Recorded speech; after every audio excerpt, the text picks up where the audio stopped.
Hello everyone, welcome to Study Smart IAS PCS. This is going to be the last one and the most important lecture of Economy Score Booster. इसमें हम most important चीज़ें जितनी भी economy की हैं वो सभी cover करेंगे और इस स्कोर बूस्टर को फिनिश करेंगे. ओके, थोड़ा लेंदी होगा lecture but it will be worth it.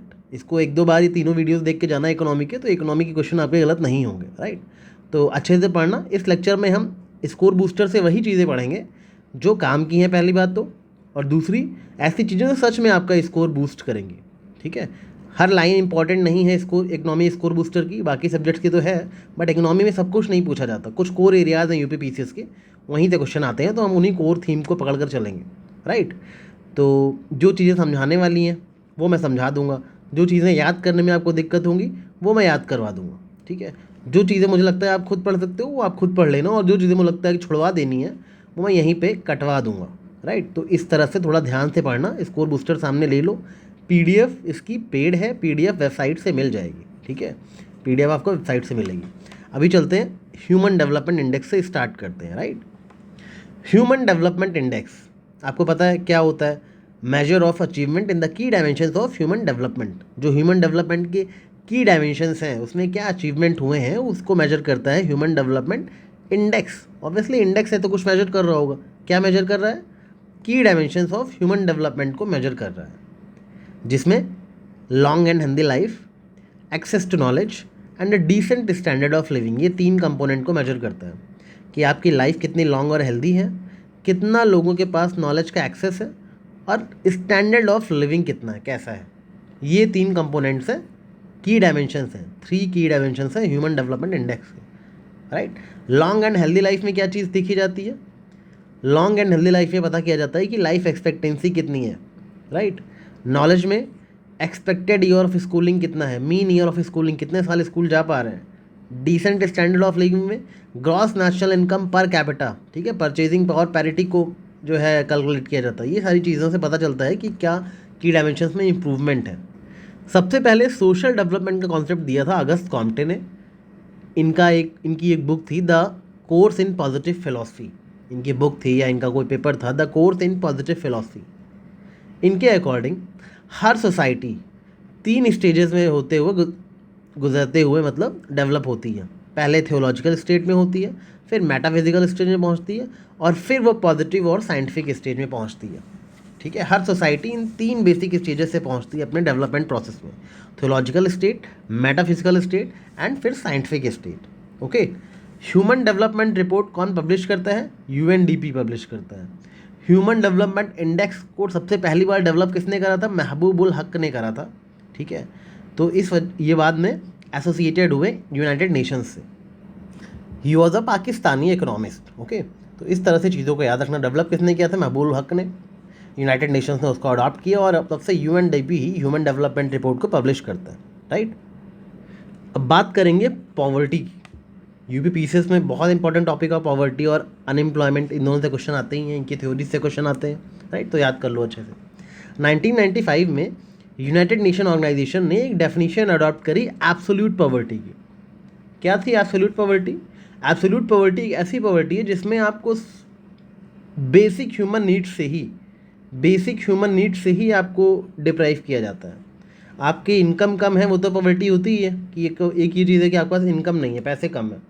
एक होता है ऐसी पॉवर्टी होना जिसमें आपके पास बेसिक चीज़ें ही नहीं है, बेसिक सर्विसेज ही नहीं मिल रही हैं आपको सेफ ड्रिंकिंग वाटर नहीं मिल रहा है, आपको फूड नहीं मिलता, आपको शेल्टर नहीं मिल रहा है, आपको एजुकेशन हेल्थ नहीं मिल रही है, सही इन्फॉर्मेशन का एक्सेस नहीं है. ये सब लाइफ जीने के लिए बेसिक नेसेसिटी है, वही नहीं मिल पा रही है. इनकम तो दूर की बात है. राइट, तो एक ऐसी पॉवर्टी जिसमें बेसिक चीज़ों ही नहीं मिल पा रही हैं, उनसे ही डिप्रिवेशन हो जा रहा है, उसको एब्सोल्यूट पॉवर्टी बोलते हैं.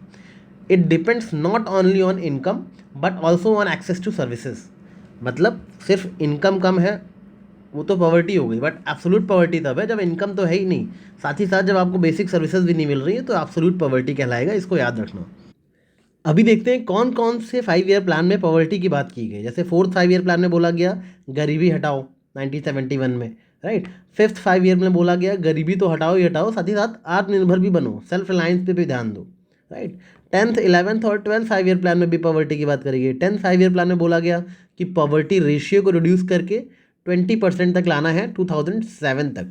10th 5 ईयर प्लान में क्या बोला गया, पॉवर्टी रेशियो को रिड्यूस करके लाना है कितना, 20% तक by 2007। What is poverty ratio? Poverty ratio ये बताता है कि हर 100 लोगों में से कितने लोग पुअर हैं। सपोज कोई गांव है, उसमें 100 लोग रहते हैं, ठीक है, उसमें से 30 लोग पुअर हैं जो बीपीएल है, बिलो पॉवर्टी लाइन है, तो उसका रेशियो क्या हो, पॉवर्टी रेशियो 30/100 यानी कि 30% हो गया। तो इस 30% को 20% तक लाना है बाई 2007 कि हर 100 लोगों में से 20% लोग ही पुअर रहें, उससे ज़्यादा ना रहें, तो ये पॉवर्टी रेशियो रहता है।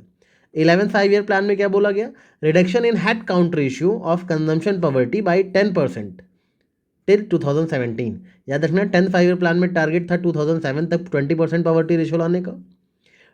11th में प्लान बना कि 2017 तक हेड काउंट रेशियो को 10% तक लाना है। Now what is head count ratio? Head count ratio का सिंपल सा मतलब है percentage of population that is poor, ठीक है। सपोज किसी शहर में 1000 लोग रहते हैं, राइट, 1000 लोग में से 300 लोग ऐसे हैं जो कि बीपीएल है, बिलो पॉवर्टी लाइन है, ठीक है। तो परसेंटेज क्या हो गया, 300/1000 इंटू 100, राइट। तो 30% वहाँ के लोग, हेड काउंट रेशियो हो गया 30%, राइट। तो ऐसे ही हेड काउंट रेशियो को 10% लाना है टिल 2017 तक। तो ये चीज़ें आपको बेसिक चीज़ें पता होनी चाहिए। 12th 5 ईयर प्लान में बोला गया कि head count ratio consumption poverty का लाना है 10 परसेंटेज पॉइंट तक। दोनों में लगभग सेम बातें की गई, राइट। तो ये चीज़ें आपको ध्यान रखनी है कि कौन से 5 ईयर प्लान में पॉवर्टी को लेकर क्या बात कही गई थी। रिगार्डिंग 5 ईयर प्लान्स आपको स्मार्ट अध्ययन सीरीज़ का डे 27 देखना पड़ेगा। उसमें मैंने सारे 5 ईयर प्लान्स को आपको थ्रू ट्रिक्स याद करवाए हैं, सबके इंपॉर्टेंट पॉइंट्स, तो वो देख लेना, वो हम यहाँ पे कवर नहीं करेंगे। सारे 5 ईयर प्लान्स अगर देखने हैं तो डे 27 स्मार्ट अध्ययन की प्लेलिस्ट में जाना और सारे 5 ईयर प्लान्स को देख लेना, राइट। इंडिया में एग्रीकल्चर का डेवलपमेंट बहुत स्लो हुआ, इस वजह से गाँव में पॉवर्टी फैल गई। तो गवर्नमेंट ने लॉन्च किया था 20 पॉइंट प्रोग्राम। 1975 में गवर्नमेंट ऑफ इंडिया ने लॉन्च किया था 20 पॉइंट प्रोग्राम। इसका मेन ऑब्जेक्टिव क्या था, एग्रीकल्चर और इंडस्ट्रियल प्रोडक्शन दोनों को प्रमोट करना, जिसकी वजह से पॉवर्टी का इरेडिकेशन हो और क्वालिटी ऑफ लाइफ का इंप्रूवमेंट हो। सिंपल सी बात है। अब इंडिया में पॉवर्टी को मेजर कैसे किया जाता है? तेंदुलकर कमेटी की रिकमेंडेशन के हिसाब से इंडिया में 3 चीज़ें मेजर की जाती है पॉवर्टी में। पहला तो हेड काउंट रेशियो, दूसरा कैलोरी इनटेक और तीसरा house hold consumption expenditure. Head count ratio मैंने बता दिया आपको, percentage of people below poverty line, right. Calorie intake मतलब क्या लोगों को मिनिमम कैलोरी मिल रही है, जितनी उनकी बॉडी को रिक्वायरमेंट है उतनी कैलोरी मिल पा रही है। हाउस होल्ड कंजम्पशन एक्सपेंडिचर मतलब लोग कितना स्पेंड कर रहे हैं अपने कंजम्पशन पे, लाइक फूड पे कितना स्पेंड कर रहे हैं, क्लोथिंग पे कितना स्पेंड कर रहे हैं, वो कहलाता है कंजम्पशन एक्सपेंडिचर। चीज़ों को कंज्यूम करने के लिए कितना एक्सपेंडिचर हाउस होल्ड कर पा रहे हैं, ये 3 चीज़ें कैलकुलेट की जाती हैं इंडिया में। किसने रिकमेंडेशन दी थी? तेंदुलकर कमेटी ने। नेशनल सैंपल सर्वे जो 61st हुआ था 2002-2005 में, इसमें 2 मेथड यूज़ करे गए थे हाउस होल्ड कंजम्पशन को पता करने के लिए। एक तो था यूनिफॉर्म रिकॉल पीरियड और दूसरा था मिक्स्ड रिकॉल पीरियड। ऐसे वर्ड देख के डरा मत करो, बहुत सिंपल है। यूनिफॉर्म रिकॉल पीरियड में क्या पूछा गया लोगों से? अब सैंपल कलेक्ट करने गए, सर्वे करने गए, कुछ पूछेंगे लोगों से, राइट। तो क्या पूछ रहे थे? यूनिफॉर्म रिकॉल पीरियड के तहत, यूआरपी के तहत पूछ रहे थे कि पिछले 30 दिनों में आप लोगों ने कितना खर्चा किया है कंजम्पशन पे, मतलब चीज़ों को खरीदने में, चाहे वो फूड आइटम्स खरीदे हों आपने या फिर आपने नॉन फूड आइटम्स खरीदे हों। पिछले 30 दिनों में आपने जितना भी खर्चा कंजम्पशन आइटम पे किया है वो कितना है आपका, ये चीज़ें पूछी गई यूनिफॉर्म रिकॉल पीरियड में। मिक्स्ड रिकॉल पीरियड में क्या चीज़ें पूछी गई कि पिछले 365 दिनों में आपने नॉन फूड आइटम्स पे कितना खर्चा किया है। क्योंकि नॉन फूड आइटम्स मतलब जो ज़्यादा फ्रीक्वेंट आइटम्स नहीं होते। फूड आइटम्स तो लगभग रेगुलरली खरीदते हैं, लेकिन नॉन फूड वाले हम कभी कभी खरीदते हैं, उतने फ्रीक्वेंट नहीं होते। इसलिए लिखा है कि 365 डेज में आपने पिछले कितने नॉन फूड आइटम्स पे खर्चा किया है, जो कि इनफ्रीक्वेंट खर्चे होते हैं। जैसे क्लोथिंग पे कितना खर्चा किया, कपड़े रोज रोज थोड़े तो महीने में एक बार लेते होगे। फुटवियर पे कितना खर्चा किया आपने, ठीक है। एजुकेशन पे, ड्यूरेबल गुड्स पे, मेडिकल पे कितना खर्चा किया, इन सब चीज़ों पे कितना खर्चा किया पिछले 365 दिनों में। एक तो ये चीज़ें पूछी गई। दूसरा, 30 दिनों में, पिछले 30 दिनों में आपने बाकी आइटम्स पे कितना खर्चा किया, इन सब के अलावा फ्रीक्वेंट आइटम जो है उन पे कितना खर्चा किया, जैसे कि फूड वगैरह पे कितना खर्चा किया।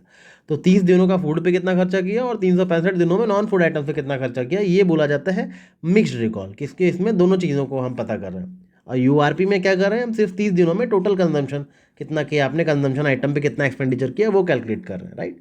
तो यूआरपी और एमआरपी पे आपको डिफरेंस पता चल चुका होगा आई थिंक, राइट। ये नेशनल सैंपल सर्वे इस मेथड को यूज़ करता है। Next is cultural poverty.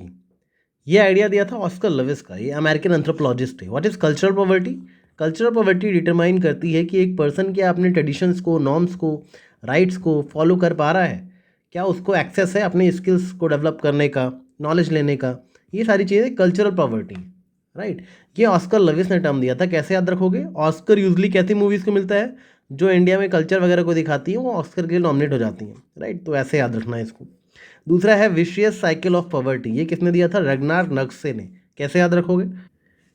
अगर किसी की रग रग में पॉवर्टी समा जाएगी ना, तो उससे कभी निकल नहीं पाएगा, वो विशियस साइकिल में फंस जाएगा। इसलिए रग रग में पॉवर्टी से याद रखना। रग्नार नक्से ने दिया था विशियस साइकिल ऑफ पॉवर्टी का concept. Self help groups as a tool for poverty alleviation. किसने दिया था ये? मोहम्मद यूनिस ने। कि पॉवर्टी से बाहर आना है तो आप लोग अपना सेल्फ हेल्प ग्रुप्स बनाइए और धीरे धीरे कुछ स्किल्स उसमें डेवलप करिए, तब जाके आप लोग पॉवर्टी से बाहर आएंगे। ये बातें मोहम्मद यूनिस ने करी थी। ये तो आपको याद ही रहेगा, ठीक है। कुछ इस तरह पॉवर्टी से बाहर आइए कि एसएसजी बना लीजिए। तो यूनुस का नाम याद रखना। अभी बात करेंगे टाइप्स ऑफ पॉवर्टी की, बहुत इंपॉर्टेंट है। इनकम पॉवर्टी क्या होती है, एब्सोल्यूट पॉवर्टी क्या होती है, रिलेटिव पॉवर्टी क्या होती है, मल्टी डायमेंशनल पॉवर्टी क्या होती है, क्रोनिक और सिचुएशनल पॉवर्टी क्या होती है। सबको एक बार ब्रीफली देख लो ताकि एग्जाम में आए तो कन्फ्यूजन ना रहे, आपको बस समझ आना चाहिए, राइट। इनकम पॉवर्टी होती है जब कोई इंसान बेसिक नीड्स के लिए ही पैसे नहीं कमा सकता। जैसे उसके पास कपड़े खरीदने के पैसे नहीं हैं, खाने के पैसे नहीं हैं, शेल्टर के लिए पैसे नहीं हैं, तो वो इनकम पॉवर्टी कहलाएगी कि बेसिक चीज़ों के लिए ही पैसे नहीं हैं। एब्सोल्यूट पॉवर्टी क्या कहलाएगी? कि एक मिनिमम जो इसेंशियल्स होते हैं, ठीक है, मिनिमम इसेंशियल जो होते हैं वो एफर्ट नहीं कर पा रहे हो। बताया था ना, एब्सोल्यूट पॉवर्टी मतलब सिर्फ इनकम बात नहीं हो रही है, आपको जो बेसिक सर्विसेज है वो भी आपको नहीं मिल पा रही है, राइट। आपको खाना नहीं मिल रहा है, रहने का घर नहीं है आपके पास, जो बेसिक फैसिलिटीज़ है उनका एक्सेस नहीं है, ड्रिंकिंग वाटर नहीं है, वो सब एब्सोल्यूट पॉवर्टी में आएगा। रिलेटिव पॉवर्टी क्या होती है? आपके पास अगर बाकियों से कम है, ठीक है, तो आप सोशल पार्टिसिपेशन नहीं कर पाओगे, इसलिए उसको रिलेटिव पॉवर्टी बोलते हैं, राइट। आप इतना तो कमा लेते हो कि आप सर्वाइव कर जाओ, राइट, लेकिन अगर बाकियों से कंपेयर किया जाएगा तो जो है पॉवर्टी, आप मतलब उतना नहीं कमा पाते, ठीक है, इतना नहीं कमा पाते कि बाकी के साथ सोशल एक्टिविटीज़ को ज्वाइन कर सको और डिग्निटी से लाइफ जी सको, तो वो रिलेटिव पॉवर्टी कहलाती है। मल्टी डायमेंशनल पॉवर्टी क्या कहलाती है? जब एक पर्सन बहुत सारे प्रॉब्लम से एक टाइम पे जूझ रहा हो, जैसे कि पुअर हेल्थ भी है, अच्छी एजुकेशन भी नहीं है, लिविंग कंडीशंस भी खूब ख़राब है, तो ये सब क्या कहलाएंगी? मल्टी डायमेंशनल पॉवर्टी, जिसमें हेल्थ भी ख़राब है, एजुकेशन भी नहीं मिल रही है और लिविंग स्टैंडर्ड्स भी कुछ खास नहीं है। तो मल्टी डायमेंशनल पॉवर्टी ये हो गया। What is chronic poverty? एक ऐसी पॉवर्टी जो बहुत लॉन्ग टर्म तक generation to generation pass on होती चली जा रही है, उसको क्रॉनिक पॉवर्टी कहते हैं। बहुत हार्ड होता है इस तरह के पॉवर्टी से निकलना, क्योंकि कुछ सिस्टमिक बैरियर्स होते हैं जिनकी वजह से लोग जनरेशन टू जनरेशन पॉवर्टी से निकल नहीं पाते। सिचुएशन पॉवर्टी क्या होती है? टेम्परेरी पॉवर्टी होती है ड्यू टू सडन इवेंट्स। कोई डिजास्टर आ गया कहीं पे, ठीक है, किसी का सपोज कहीं पे लैंडस्लाइड हो गया, लोगों का घर घर डूब टूट गया, राइट। कुछ इकोनॉमिक क्राइसिस हो गया, अचानक इकोनॉमी में रिसेशन आ गया, जैसे लॉकडाउन में कितने लोग पॉवर्टी में चले गए थे, तो इस तरह से सिचुएशनल पॉवर्टी होती है। तो ये सारे कॉन्सेप्ट्स बेसिक आई होप आपको क्लियर हो गए होंगे। अभी हम देखेंगे कुछ पॉवर्टी रिलेटेड कमिटीज़, उनकी क्या रिकमेंडेशंस थी, एक बार देख लो। अगर एग्जाम में आ गया तो आपको थोड़ा सा हल्का सा आइडिया होना चाहिए, राइट। सबसे पहले जो प्लानिंग को, पॉवर्टी को एस्टिमेट करने की बात की गई, वो प्लानिंग कमीशन के द्वारा की गई।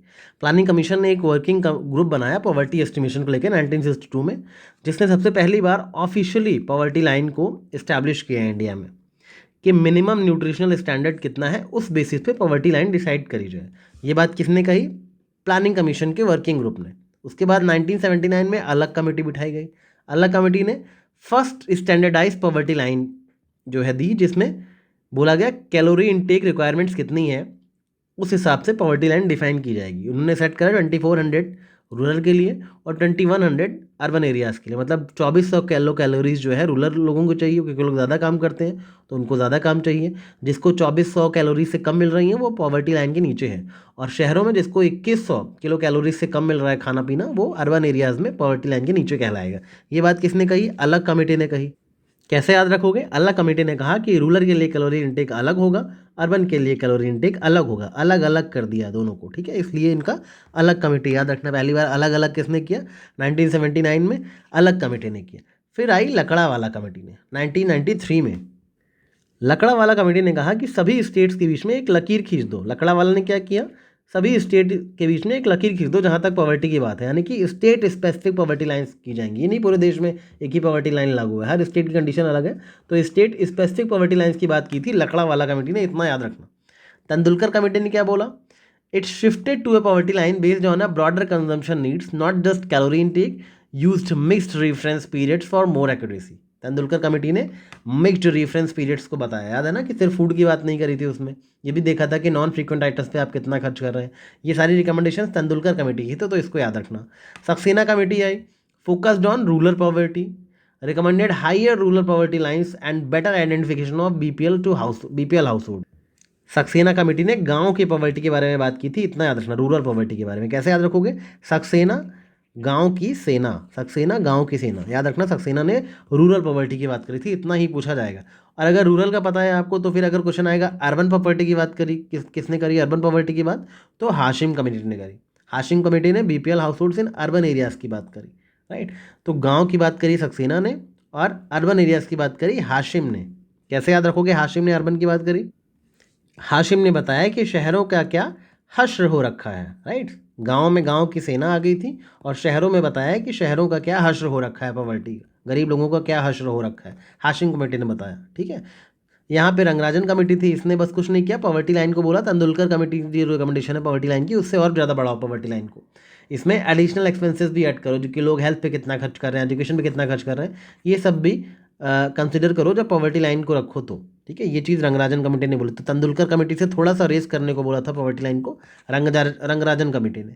फिर सी रंगराजन ग्रुप भी आया 2014 में, जिसने पॉवर्टी लाइन को रीएवेल्युएट करने की बात करी, ठीक है। बहुत सी बेसिक नीड्स बियॉन्ड कैलोरीज की बात करी कि सिर्फ कैलोरीज नहीं, हमें और भी बेसिक नीड्स को ध्यान रखना होगा while determining the poverty line, with a poverty line of 972 per month for rural and 1407 for urban areas. अगर एक आदमी किसी गांव में रह रहा है और 972 रुपीज़ कमा रहा है, उससे कम कमा रहा है, तो बीपीएल है, वो पॉवर्टी लाइन के नीचे है।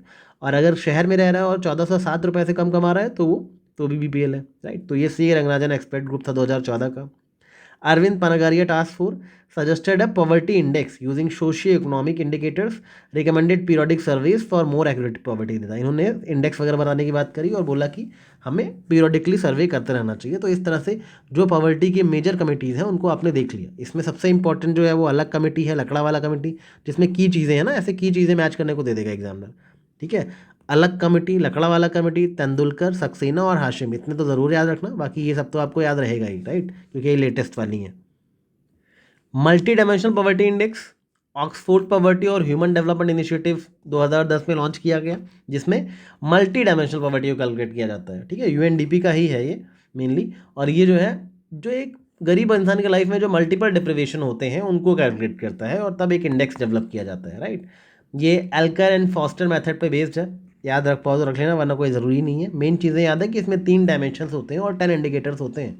कौन से 3 डायमेंशंस होते हैं? हेल्थ, एजुकेशन और लिविंग स्टैंडर्ड, ये 3 डायमेंशन होते हैं। और इन तीनों को मिला के इनके 10 इंडिकेटर्स होते हैं। जैसे हेल्थ में क्या पता किया जाएगा कि कितना न्यूट्रिशन मिल रहा है, चाइल्ड मोर्टेलिटी कितनी है, बच्चे ज़िंदा रह पा रहे हैं कि नहीं रह पा रहे हैं, राइट।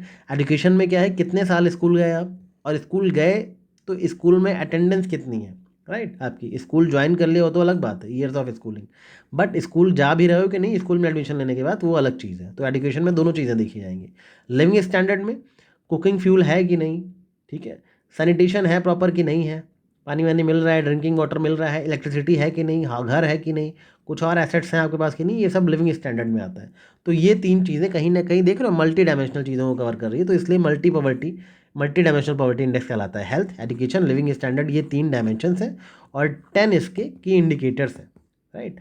और यही चीज़ें जब नीति आयोग ने करी, नीति आयोग ने जब अपना इंडेक्स बनाया multi dimensional poverty index India में, तो इसमें 12 इंडिकेटर्स कर दिए। अभी आगे आपको बताया जाएगा कौन से ऐड किए, ठीक है। मल्टी डायमेंशनल पॉवर्टी इंडेक्स का फॉर्मूला क्या होता है? देखो, हेड काउंट रेशियो मैंने आपको बता दिया क्या होता है। इंटेंसिटी ऑफ पॉवर्टी क्या होती है? Average level of deprivation experience by the poor, कितना डिप्राइव फील कर रहे हैं पुअर पीपल, इसका भी फॉर्मूला होता है इंटेंसिटी ऑफ पॉवर्टी का। तो जैसे ही आप हेड काउंट रेशियो को इंटेंसिटी ऑफ पॉवर्टी से मल्टीप्लाई करोगे, आपका multi dimensional poverty index ready हो जाएगा, राइट। यही कैलकुलेट किया जाता है मल्टी डायमेंशनल पॉवर्टी इंडेक्स में। तो हेड काउंट रेशियो और इंटेंसिटी ऑफ पॉवर्टी दोनों का मल्टीप्लाई किया जाता है मल्टी डायमेंशनल पॉवर्टी इंडेक्स में, याद रखना। इसको एच बोलते हैं और इसको ए लिखते हैं, राइट। अब हम बात करेंगे कुछ इकोनॉमिक थ्योरीज की। बहुत इंपॉर्टेंट थ्योरीज है, हर बार यूपी पीसीएस की फेवरेट है, पता नहीं क्यों पूछी जाती हैं बार बार, और किसी एग्जाम में नहीं बट यूपी में बहुत पूछी जाती हैं। तो इन सबको थ्योरीज को अच्छे से याद कर लो कि इसका क्या मतलब है, कि इसके क्या डिफरेंसेस है, सब आपको पता होने चाहिए। एक ब्रीफ आइडिया सारी थ्योरीज का ले लो यहीं पे। सबसे पहले बात करेंगे माल्थूसियन थ्योरी ऑफ पॉपुलेशन की, जो कि थॉमस माल्थस, नाम से पता चल रहा है, इन्होंने दी थी। इन्होंने कहा था पॉपुलेशन ग्रो करती है exponentially while food supply grow करती है अर्थमेटिकली, जिसकी वजह से एक टाइम ऐसा आता है जब पॉपुलेशन फूड सप्लाई से बहुत ज़्यादा हो जाती है। पॉपुलेशन का एक्सपोनेंशियली ग्रो करने से क्या मतलब है, अगर आज पॉपुलेशन 2 है, कल 4 हो जाएगी, परसों 8 हो जाएगी, फिर 16 हो जाएगी और फिर 32 हो जाएगी। इसका मतलब है कि पॉपुलेशन सीधे डबल डबल होती चली जा रही है, एक्सपोनेंशियली ग्रो कर रही है। फूड सप्लाई का अर्थमेटिकली ग्रो करने का क्या मतलब है, अगर आज फूड सप्लाई 2 है, कल 4 होगी, तो परसों 6 ही होगी, फिर 8 ही होगी, दो दो ही बढ़ रही, फिर 10 होगी, फिर 12 होगी। तो फूड सप्लाई तो आपकी अर्थमेटिकली बढ़ रही है, लेकिन पॉपुलेशन आपकी एक्सपोनेंशियली ग्रो कर रही है। इस वजह से एक टाइम ऐसा आएगा जब आपकी फूड सप्लाई तो लिमिटेड रहेगी मगर पॉपुलेशन बहुत ज़्यादा हो जाएगी। समझ गए? तो ऐसे टाइम पे दो ऑप्शन बचेंगे, एक तो होगा पॉजिटिव चेक। पॉजिटिव चेकिंग कौन करता है, नेचर करता है। पॉजिटिव चेक नेचर लेकर आएगा, जिसकी वजह से फेमिन आ सकते हैं, डिजीजेस फैल सकते हैं, कोरोना जैसे पैंडमिक आ जाएंगे, राइट। आपस में वॉर हो जाएगा रिसोर्सेज के लिए, डिजास्टर्स आ जाएंगे, ये सारी चीज़ें नेचर ले आता है ताकि पॉपुलेशन थोड़ी कम हो सके। दूसरा होता है प्रिवेंटिव चेक, जो कि इंसान खुद कर सकता है, फैमिली प्लानिंग कर सकते हैं, बर्थ रेट को रिड्यूस करने की कोशिश की जा सकती है, लेट मैरिज की जा सकती है, ये सारी चीज़ें प्रिवेंटिव चेक्स में आती है। तो आई होप आपको माल्थूसियन थ्योरी ऑफ पॉपुलेशन अच्छे से समझ आ गया होगा। What is positive check and what is preventive check, दोनों में डिफरेंस भी समझ आ गया होगा। Let's switch to the optimum population theory.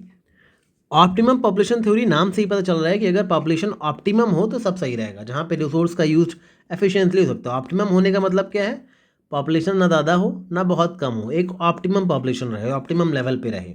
ये थ्योरी दी थी एडविन कैनन ने। कैसे याद रखोगे, माल्थूसियन का तो याद हो जाएगा, थॉमस माल्थस ने दी थी, बट एडविन कैनन ने ऑप्टिमम की दी थी। कैसे याद रखोगे, a country can win if the population is optimum. Country can win only if the population is optimum.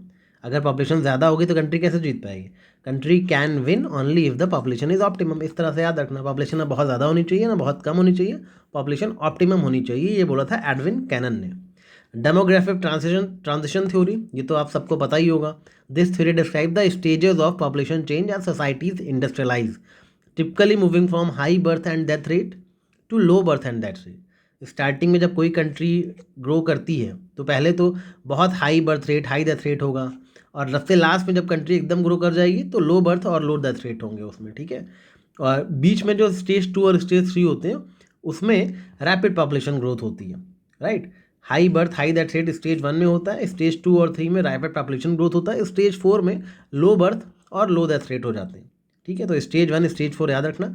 Demographic transition theory, कैसे कैसे डेमोग्राफी में ट्रांजिशन आता है जब इकोनॉमी ग्रो करती है तो, सोसाइटी चेंज होती है तो, ठीक है, कैसे पॉपुलेशन के स्टेजेस चेंज होते हैं, ये बताता है डेमोग्राफिक ट्रांजिशन थ्योरी, राइट। ये थ्योरी दी किसने थी, WS थॉमसन ने दी थी, नोट कर लो इसको, ठीक है। थॉमसन ने डेमोग्राफी पे ट्रांजिशन को थोप दिया था, थॉमसन ने डेमोग्राफी पे ट्रांजिशन को थोप दिया था, इस तरह से याद रखना। सोशल मॉल एडजस्टमेंट थ्योरी, नाम से पता चल रहा है कि अगर कहीं पे मॉल एडजस्टमेंट करना पड़ेगा तो वहाँ दिक्कत होगी। मतलब जैसे कहीं पे बहुत ज़्यादा रैपिड अर्बनाइजेशन हो रहा है तो लोग माइग्रेट होकर शहरों में आ जाएंगे, और शहर में अगर ज़्यादा लोग भीड़ हो गई तो वहाँ पर सोशल टेंशन क्रिएट होंगी, जिसकी वजह से सोशल प्रॉब्लम इमर्ज होंगी, जैसे कि बहुत ज़्यादा क्राइम बढ़ गए, कहीं घर नहीं मिल रहे लोगों को रहने के लिए, तो लोग क्या कर रहे हैं, अनएम्प्लॉयड घूम रहे हैं इधर से उधर, ठीक है। तो पॉपुलेशन सडनली कहीं एक जगह पे बहुत ज़्यादा शिफ्ट हो जाए तो उसको बोलते हैं बहुत ज़्यादा पॉपुलेशन आ गई माइग्रेशन की वजह से, तो वो सोशल माल एडजस्टमेंट थ्योरी होती है, right. Next is population and economic development theory. ये थ्योरी दो तरह की बातें करती है, एक तो कहता है अगर पॉपुलेशन बढ़ रही है तो वो हमारी इकोनॉमिक ग्रोथ में इम्पेडिमेंट बन सकती है, रोड़ा बन सकती है ज़्यादा पॉपुलेशन होना। दूसरी ये थ्योरी ये भी बात करती है लेकिन अगर पॉपुलेशन बढ़ रही है तो वो हमारी इकोनॉमी को एक्सपेंड करने में हेल्प भी कर सकती है। तो दोनों तरीके की बातें ये थ्योरी करती है। डिपेंड कैसे करता है कि पॉपुलेशन ज़्यादा पॉपुलेशन इकोनॉमी में रोड़ा बनेगी या इकोनॉमी को एक्सपेंड करने में हेल्प करेगी, तो डिपेंड करता है दो चीज़ों पे, लेबर फोर्स पे और मार्केट्स पे, कैसे हम लोग फंक्शन करते हैं, ठीक है। तो याद रखना कि ये चीज़ें इसमें बोली गई हैं, दो तरह की बातें, एक तो इम्पेडिमेंट भी बन सकते हो आप, और दूसरी चीज़ आप एक्सपेंड भी कर सकते हो इकोनॉमी को, राइट। तो दोनों तरह की बातें पॉपुलेशन इकोनॉमिक और डेवलपमेंट थ्योरी में कही गई है। Theory of economic stages, theory of stages of economic growth, ये रोस्टोव ने कुछ स्टेजेस दी थी, ये बहुत इंपॉर्टेंट थ्योरी है। देखो जैसे कुछ वाली बहुत इंपॉर्टेंट है, ये हो गई, ठीक है, रोस्टोव वाली हो गई, सोशल मॉल एडजस्टमेंट हो गया, डेमोग्राफिक ट्रांजिशन हो गया, मालदूजियन हो गई, ये सब बहुत इंपॉर्टेंट थ्योरी है। ऑप्टिमम भी इंपॉर्टेंट है, तो इंपॉर्टेंट वाली ज़रूर देख लेना। जैसे ये बहुत इंपॉर्टेंट है, इसको वॉल्ट रोस्टो ने प्रपोज किया था। It outlines 5 stages of economic growth. 5 stages बताई थी इकोनॉमिक ग्रोथ की।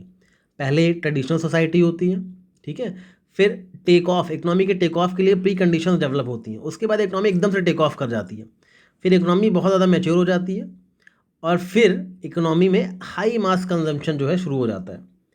तो एक तरह से टिपिकल प्रोग्रेशन दिखाती है from under development to developed stages. ये स्टेजेस दिखाते हैं, ठीक है, इकोनॉमी की। कौन दिखाया? रोस्टोव ने। इसमें ये भी क्वेश्चन आएगा कि इस थ्योरी में कितने स्टेजेस की बात की गई थी। तो देखो 5 स्टेजेस की बात करी गई है, राइट, 1 2 3 4 एंड 5। तो 5 स्टेजेस की बात करी गई थी इस थ्योरी में। कैसे याद रखोगे कि रोस्टो ने ही ग्रोथ की बात की थी, इकोनॉमिक ग्रोथ की स्टेजेस की बात की थी। देखो रोस्टो, ग्रो, दोनों में रो आ रहा है, ROW आ रहा है, राइट। इस तरह से याद रख लेना, इसको ध्यान से देखोगे तो आपको भूलेगा नहीं।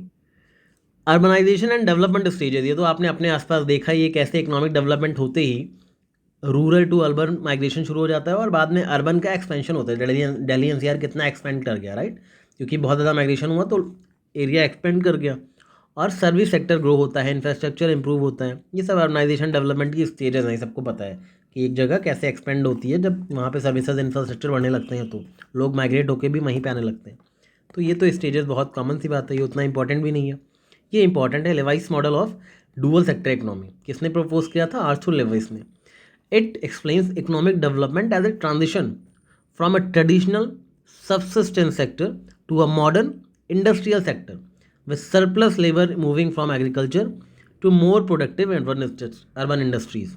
कैसे समझोगे इसको? देखो इस सिंपल है, इस मॉडल में डुअल सेक्टर की बात की गई। एक सेक्टर होता है आपका एग्रीकल्चर सेक्टर, जिसमें लोग डिस्गाइज अनएम्प्लॉयमेंट में बिजी रहते हैं, बहुत कम प्रोडक्टिविटी रहती है, लेकिन एक ही फील्ड में 10-10 लोग बेवजह काम करते हैं जिनकी ज़रूरत भी नहीं होती। तो एक तो ये सेक्टर की बात की गई जिसमें सरप्लस लेबर है, ठीक है, सरप्लस लेबर बेवजह अपनी एनर्जी और टाइम वहाँ वेस्ट कर रहा है क्योंकि उतनी लोगों की ज़रूरत नहीं है वहाँ पे, राइट। दूसरा सेक्टर है आपका इंडस्ट्रियल सेक्टर, ठीक है, मॉडर्न सेक्टर। तो उसमें क्या है कि ये जो इंडस्ट्रियल सेक्टर है, ये यहाँ से जो सरप्लस लेबर है, ये लोग धीरे धीरे करके, ये इंडस्ट्रियल सेक्टर इन लोगों को पुल करता है अपनी तरफ। ये सरप्लस लेबर को इंडस्ट्रियल सेक्टर पुल करता है और यहाँ पे इस सरप्लस लेबर को यूटिलाइज़ करता है, ठीक है, धीरे धीरे करके। तब तक यूटिलाइज़ करेगा जब तक यहाँ से डिस्गाइज अनएम्प्लॉयमेंट खत्म नहीं हो जाता और लोग यहाँ नहीं आ जाते। तो इस तरह से करके ये इंडस्ट्रियल सेक्टर पहले वाले एग्रीकल्चर सेक्टर से सरप्लस लेबर को पुल करता है अपनी तरफ। तो ये डुअल सेक्टर की बात की गई, राइट। 2 तरह के सेक्टर होते हैं इकोनॉमी में। दूसरा सेक्टर हमेशा प्राइमरी वाले सेक्टर को पुल करता है वहाँ से सरप्लस लेबर को, क्योंकि वहाँ बहुत ज़्यादा डिस्गाइज अनएम्प्लॉयमेंट होता है। यही बात की गई है इस थ्योरी में, ठीक है। हैरड-डॉमर मॉडल ऑफ ग्रोथ, ये चीज़ें हमारे 5 ईयर प्लान में यूज़ भी करी गई थी। क्या कहता है ये ग्रोथ मॉडल? हैरड-डॉमर मॉडल ये कहता है कि जितना ज़्यादा सेविंग करोगे, जितनी ज़्यादा कैपिटल्स को एक्यूमुलेट होगी इकोनॉमी में, उतना ज़्यादा क्या होगा, इन्वेस्टमेंट बढ़ेगा इकोनॉमी में, इस वजह से ग्रोथ रेट बढ़ेगा। मतलब सेविंग्स पे ध्यान देने को बोला गया। सेविंग्स अगर हमारे पास रहेंगी, कैपिटल एक्यूमुलेशन रहेगा, तो फिर हमारे इन्वेस्टमेंट बढ़ेंगे और हमारी इकोनॉमी जो है बूस्ट करेगी। तो हाइयर सेविंग रेट्स की बात किसने करी थी? हैरड-डॉमर ग्रोथ मॉडल है, इसको हमारे फर्स्ट 5 ईयर प्लान में यूज़ किया गया था, राइट। डिपेंडेंसी थ्योरी क्या कहती है? ये लैटिन अमेरिकन इकोनॉमिक्स की थ्योरी है। इस थ्योरी ये बोलती है कि डेवलपिंग कंट्रीज़ की इकोनॉमिक ग्रोथ कौन रोकता है? डेवलप्ड कंट्रीज़ पे डिपेंडेंस होना। डेवलपिंग कंट्रीज़ डेवलप्ड कंट्री पे डिपेंड रहती हैं, इस वजह से उनकी ग्रोथ रुक जाती है। इसकी वजह से उनका एक्सप्लॉयटेशन होता है और वो अंडर डेवलप्ड रह जाती हैं। बहुत सारी डेवलपिंग कंट्रीज़ आज तक डेवलप नहीं हो पाई क्योंकि वो डेवलप्ड कंट्री पे डिपेंडेंट रहती हैं। बिग पुश थ्योरी किसने दी थी? पॉल रोजेनस्टीन रॉडन ने दी थी। It argues that large coordinated investment is required to overcome economic inertia and achieve a self-sustaining level of industrialization and economic development. Big push theory कहती है किसी भी इकोनॉमी को डेवलप होने के लिए एक बिग पुश चाहिए, मतलब एक बहुत बड़ा कोऑर्डिनेटेड इन्वेस्टमेंट कोई कंट्री अगर उस इकोनॉमी में कर दे तो उसको इकोनॉमिक इनर्शिया मिल जाता है और फिर वो सेल्फ सस्टेनिंग लेवल तक पहुंच जाती है। तो एक बिग पुश चाहिए इनिशियली, कोई बहुत ज़्यादा इन्वेस्टमेंट कर दे अचानक आपकी कंट्री में, ताकि आपकी कंट्री को एक इनर्शिया मिल जाए और उसके आगे आपकी इकोनॉमी जो है सेल्फ सस्टेनिंग हो जाएगी। तो ये बिग पुश थ्योरी किसने दी? पॉल रोजेनस्टीन रॉडन ने दी। कैसे याद रखोगे इनका नाम? एक बिग पुश दे दो, क्योंकि ये इकोनॉमीज रोज़ रोज़ रोती रहती हैं, इससे बेटर है इनको एक बार में बिग पुश दे दो। जैसे IMF वगैरह क्या करते हैं, बहुत बड़े से लोन दे देते हैं इकोनॉमी को बूस्ट करने के लिए कई बार डेवलपिंग कंट्रीज़। तो रोज़ रोज़ रोने वाले कंट्रीज़ को एक बार बिग पुश अगर मिल जाए तो उनका इकोनॉमिक डेवलपमेंट हो जाएगा, तो फिर रोज़ रोज़ रोया नहीं करेंगे। रोजनस्टीन रोडन का नाम इस तरह से आपको याद रखना है, राइट। ह्यूमन कैपिटल थ्योरी नाम से पता लग रहा है कि ह्यूमन कैपिटल पे ध्यान देगी कि ह्यूमन को कितनी एजुकेशन देनी है, ट्रेनिंग देनी है, अच्छी हेल्थ होनी चाहिए, तभी इकोनॉमी ग्रो करेगी। ह्यूमन कैपिटल मतलब ह्यूमन कैपिटल को डेवलपमेंट की बात करने वाली theory. Endogenous growth theory, unlike traditional growth models, this theory suggest that economic growth is primarily the result of endogenous not external factors with innovation, knowledge and human capital as central drivers within the economy। इस theory ने कहा कि जो traditional growth models होते हैं उनसे थोड़ा सा डिफरेंट इस थ्योरी ने बात करा। बोली इकोनॉमिक ग्रोथ एक्चुअली इंडोजिनस होती है, ना कि एक्सटर्नल फैक्टर्स पर डिपेंड होती है। जो बिग पुश वगैरह बोल रहे हैं उस पर डिपेंड नहीं करती है। आपकी इकोनॉमिक ग्रोथ डिपेंड करती है आपके इंटरनल फैक्टर्स पे, जैसे कि आपके यहाँ इनोवेशन कितना है, लोगों में नॉलेज कितनी है, ह्यूमन कैपिटल कैसी है, आपकी एक्सपीरियंस है, स्किल्ड है कि नहीं, ये सारी चीज़ें होती हैं ड्राइवर्स ऑफ द इकोनॉमी। तो endogenous growth theory external factors से हेल्प लेने से मना करती है और बोलती है अपने ह्यूमन कैपिटल को और ज़्यादा नरिश करो, वही आगे चल के आपके इकोनॉमी के ग्रोथ के फैक्टर्स बनते हैं। इनोवेशन कितना है, नॉलेज कितना है, ये सब चीज़ें, राइट। लोकेशन थ्योरी की बात की जाए, ये तो आपको पता ही है कि कुछ स्पेसिफिक लोकेशन की वजह से ही डेवलपमेंट होता है। इकोनॉमिक एक्टिविटीज़ के जोग्राफिकल लोकेशन कैसी है वो बताता है कि वहाँ डेवलपमेंट हो पाएगा कि नहीं। वहाँ से रिसोर्स, जो लोकेशन आपने चूज़ करी है इकोनॉमिक डेवलपमेंट के लिए, वहाँ से रिसोर्सेज कितनी दूर है, ट्रांसपोर्टेशन वहाँ तक पॉसिबल है कि नहीं, ट्रांसपोर्टेशन की कॉस्ट कितनी आएगी, राइट। तो ये सारी चीज़ें वहाँ पे इन्फ्लुएंस करती हैं इकोनॉमिक ग्रोथ को, इसलिए लोकेशन सही चूज़ करनी चाहिए किसी भी इंडस्ट्री को सेट करने से पहले, राइट। तो concentration of industry and population in specific areas इस वजह से ही है, क्योंकि कुछ पर्टिकुलर एरिया से बहुत इंडस्ट्रीज़ होती हैं, कुछ जगह पे कम होती है। उसका रीज़न यही होता है, लोकेशन थ्योरी एक्सप्लेन करती है कि इंडस्ट्रीज़ यहाँ सेट करनी चाहिए जहाँ से आपको रिसोर्स अवेलेबिलिटी, ट्रांसपोर्टेशन कॉस्ट, ये सब सही से मैनेज हो सके। Ecological economics and limits to growth, अब ये लिमिट्स टू ग्रोथ तो आपको बताना पड़ेगा नहीं, राइट। ये तो आपको पता ही है, सस्टेनेबल डेवलपमेंट वाली बात हो जाती है यहाँ पे, राइट। हमने एनवायरनमेंट पढ़ा होगा, क्लब ऑफ रोम ने फोकस किया था, प्रपोज की थी इस थ्योरी को। एनवायरनमेंट ने पढ़ा होगा ना आपने कि डेवलपमेंट उतना ही करो, इकोनॉमिक ग्रोथ उतना ही हो जिससे एनवायरनमेंट पे असर ना पड़े। तो लिमिट्स टू ग्रोथ की बात की गई, सस्टेनेबल डेवलपमेंट की बात की गई। माइग्रेशन ट्रांजिशन थ्योरी किसने दी थी? विल्बोर जेलेंस्की ने दी थी। पहले तो नाम याद रखो, विल्बोर जेलेंस्की। कैसे याद रखोगे? लोग जब माइग्रेट करते हैं तो विलफुली करते हैं ना, अपने विल से करते हैं, अपनी इच्छा से करते हैं, किसी के कहने पे तो करते नहीं है। तो ये थ्योरी ये बोलती है कि जैसे ही कोई कंट्री डेवलपमेंट होती है तो उसमें माइग्रेशन के भी स्टेजेस होते हैं, राइट। माइग्रेशन का एक पैटर्न होता है। पहले लोग, जब कोई कंट्री डेवलप होने लगती है तो पहले गाँवों से शहरों में माइग्रेट करते हैं। फिर जब वो कंट्री और डेवलप होती है तो अच्छे अच्छे शहरों से लोग विदेशों में माइग्रेट कर जाते हैं, विदेश चले जाते हैं। और जब और ज़्यादा वो कंट्री डेवलप कर जाती है तो अपने ही शहर में बहुत सारी अपॉर्चुनिटीज़ हो गई, अपने ही देश में। तो अपने ही देश में अलग अलग शहरों में लोग माइग्रेट करते रहते हैं, शहर से शहर, इंटर अर्बन माइग्रेशन। तो ये 3 तरह के माइग्रेशन होते हैं, राइट, माइग्रेशन ट्रांजिशन थ्योरी के अकॉर्डिंग, जो कि विलफुली माइग्रेशन किया गया, यानी विल्बर जेलेंस्की ने दिया था। डिपेंडेंसी रेशियो थ्योरी बात करती है डिपेंडेंट्स लोगों की। डिपेंडेंट लोग कौन होते हैं? जो बहुत ज़्यादा छोटे बच्चे होते हैं और ज़्यादा बूढ़े लोग होते हैं। वो अगर किसी इकोनॉमी में बहुत ज़्यादा हैं, छोटे बच्चे या बहुत बूढ़े लोग बहुत ज़्यादा हैं, तो इकोनॉमिक बर्डन बन जाते हैं वो लोग, क्योंकि वर्किंग एज पॉपुलेशन पर डिपेंड होते हैं ये लोग, और वर्किंग एज पॉपुलेशन फिर इकोनॉमिक ग्रोथ में कंट्रीब्यूट नहीं कर पाती, इन लोग पे ही सारा पैसा खर्च कर देती है अपना। तो हाई डिपेंडेंसी रेशियो की वजह से रिसोर्सेज पे स्ट्रेन पड़ता है। जहाँ पे ये पॉपुलेशन कम होगी बूढ़े लोगों की और छोटे बच्चों की, वहाँ पे डिपेंडेंसी रेशियो कम होगा और इकोनॉमिक ग्रोथ अच्छे से इनेबल हो पाएगी। तो डिपेंडेंसी रेशियो थ्योरी याद रखना, डिपेंडेंट्स की बात करती है। डिपेंडेंट ग्रुप कौन सा होता है? छोटे बच्चे और एल्डरली लोग, राइट।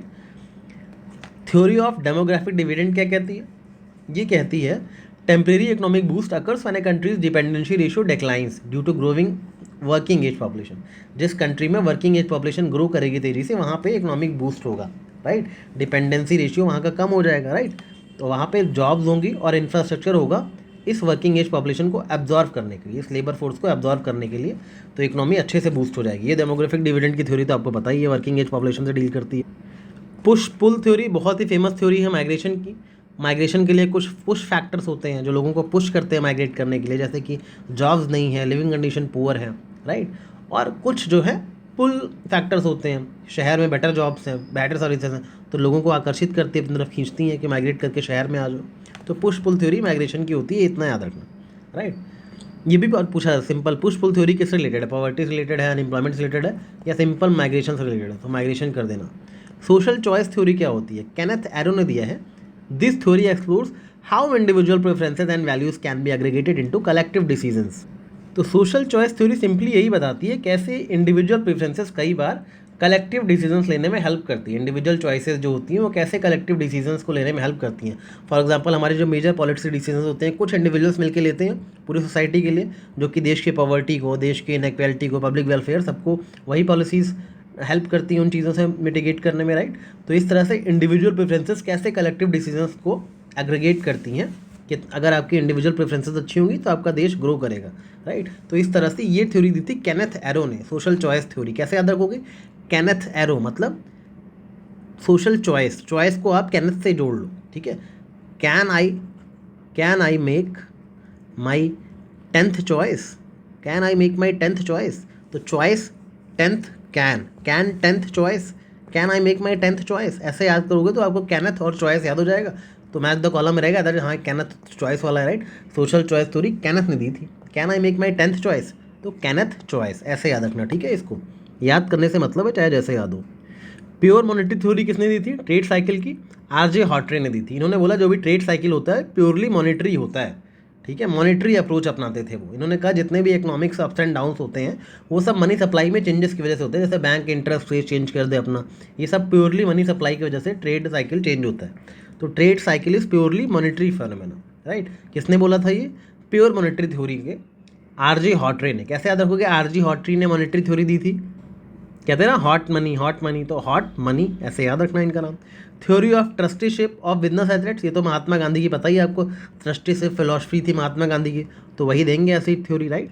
इन्होंने कहा था जितने भी देश में एसेट्स हैं सबको एक ट्रस्ट को सौंप देना चाहिए और वो ट्रस्ट वेलफेयर ऑफ सोसाइटी के लिए यूज़ करे उन सभी चीज़ों को।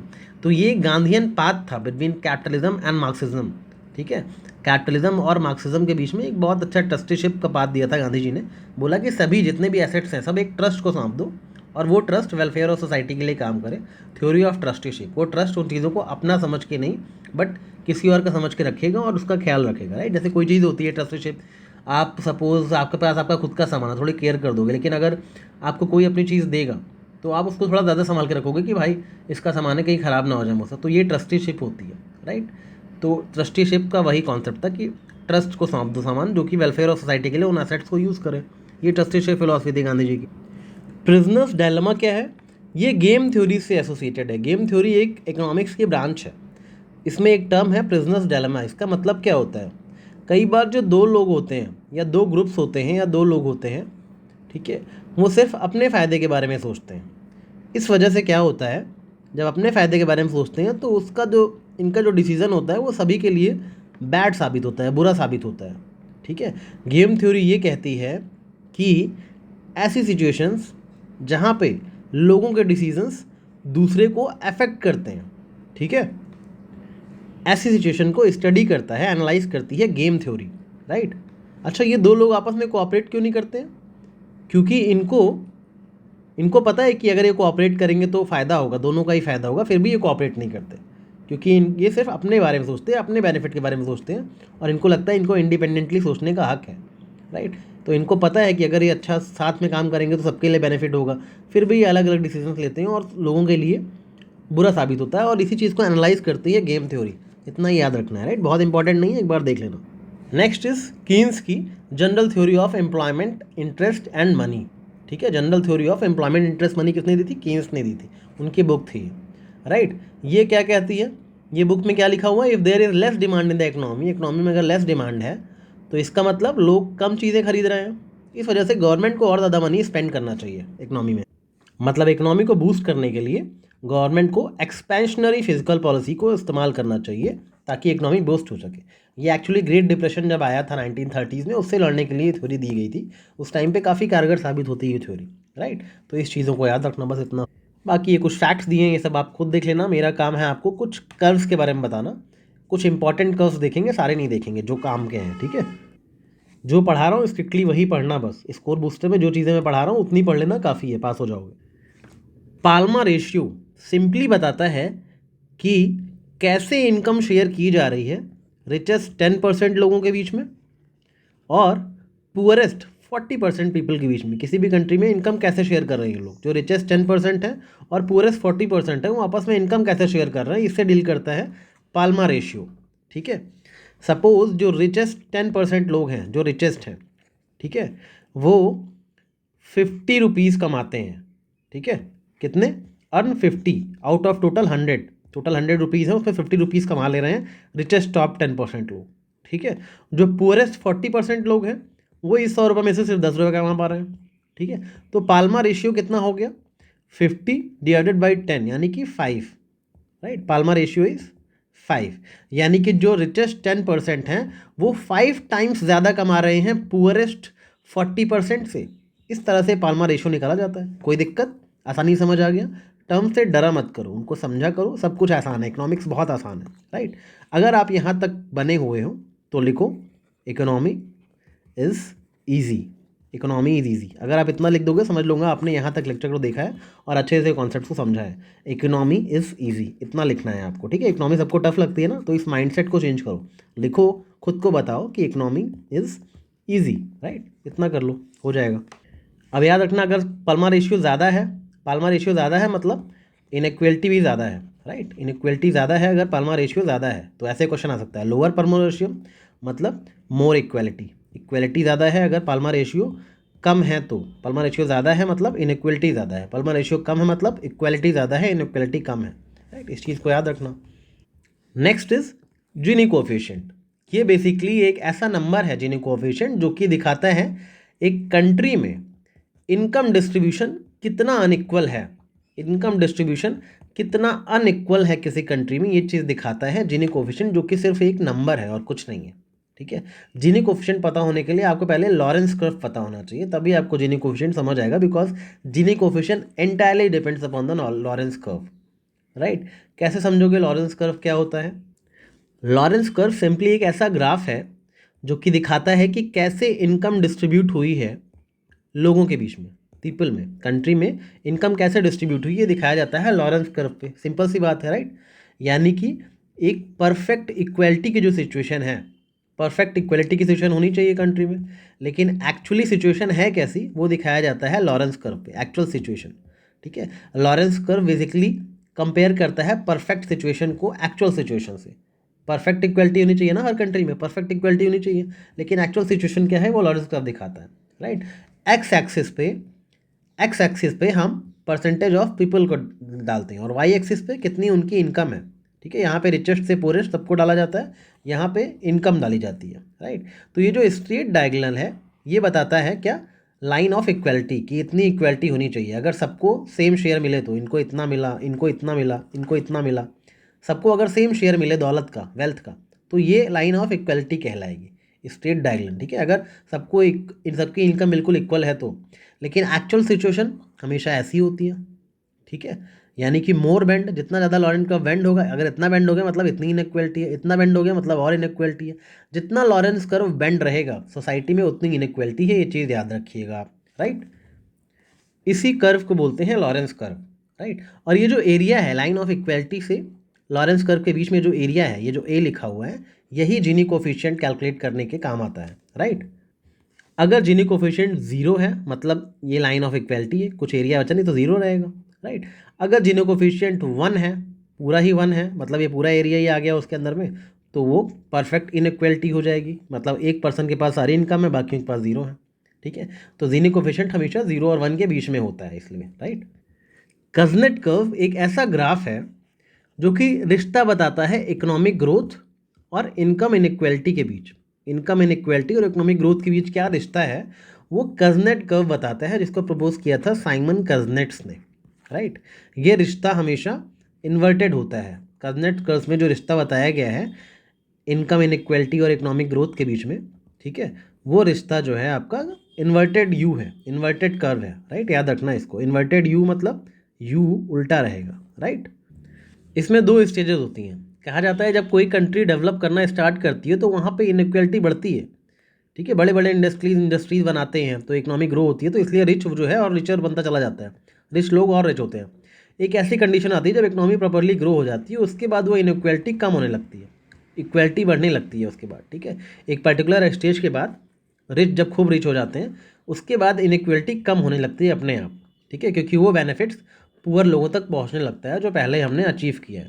तो इसलिए पहले तो रिच बिकम रिचर, उसके बाद वो बेनिफिट लोगों को मिलने लगता है, तो इनइक्वालिटी कम होने लगती है। पहले इनइक्वालिटी बढ़ती है, फिर एक स्टेज के बाद इनइक्वालिटी कम होने लगती है। यही हमारा कज़नेट्स कर्व है, राइट, और कुछ नहीं है। यानी कि रिच और पुअर के बीच में गैप पहले बढ़ेगा, फिर रिच और पुअर के बीच में गैप बाद में कम हो जाएगा।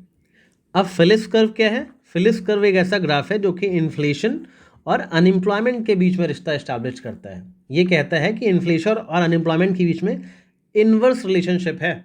इन्वर्स मतलब अगर एक बढ़ेगा तो दूसरा कम होगा, इन्फ्लेशन बढ़ेगा तो अनएम्प्लॉयमेंट कम होगा, राइट। इस तरह से इन्वर्स रिलेशन बताता है। जैसे कज़नेट्स का शेप क्या था? इन्वर्टेड यू था, वैसे फिलिप्स कर्व का क्या है?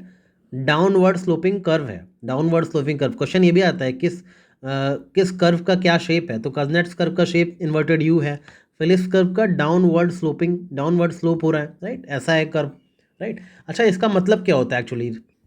किसी भी इकोनॉमी में अनएम्प्लॉयमेंट अगर कम है, अनएम्प्लॉयमेंट लो है, मतलब लोगों के पास जॉब है, तो इन्फ्लेशन बढ़ेगा ना, क्योंकि लोगों के हाथ में जॉब है, लोगों के पास पैसा है, चीज़ों की डिमांड बढ़ेगी, तो प्राइस राइज होगा, इन्फ्लेशन बढ़ेगा, राइट। और अगर अनएम्प्लॉयमेंट बहुत ज़्यादा है तो लोग क्या ही डिमांड करेंगे, उनके पास पैसा ही नहीं है, डिमांड कम होगी, तो इस वजह से इन्फ्लेशन कम हो जाएगा, राइट। अनएम्प्लॉयमेंट ज़्यादा है तो इन्फ्लेशन कम होगा, अनएम्प्लॉयमेंट कम है तो इन्फ्लेशन ज़्यादा होगा। दोनों में इन्वर्स रिलेशनशिप है, यही बताता है Phillips curve, right. Phillips curve क्यों बोलते हैं? क्योंकि A.W. फिलिप्स ने इसको दिया था, इस कॉन्सेप्ट को, राइट। लाफर कर्व क्या होता है? लाफर कर्व का भी शेप सेम कज़नेट्स की तरह ही होता है, उल्टा यू, इन्वर्टेड यू, राइट। पहले तो ये याद रखना। लाफर कर्व एक ऐसा ग्राफ है जो कि रिश्ता एस्टैब्लिश करता है बिटवीन जो गवर्नमेंट टैक्स ले रही है वो प्लस जो गवर्नमेंट को टैक्स रेवेन्यू मिल रहा है, वो गवर्नमेंट को कितना रेवेन्यू मिल रहा है और गवर्नमेंट कितना टैक्स कलेक्ट कर रही है, उसके बीच में रिश्ता एस्टैब्लिश करता है लाफर कर्व, जिसको प्रपोज किया था आर्थर लाफर ने। आर्थर लाफर का है, इसलिए लाफर कर्व बोलते हैं। इसका भी शेप इन्वर्टेड यू है, ठीक है, सिंपल सी बात है।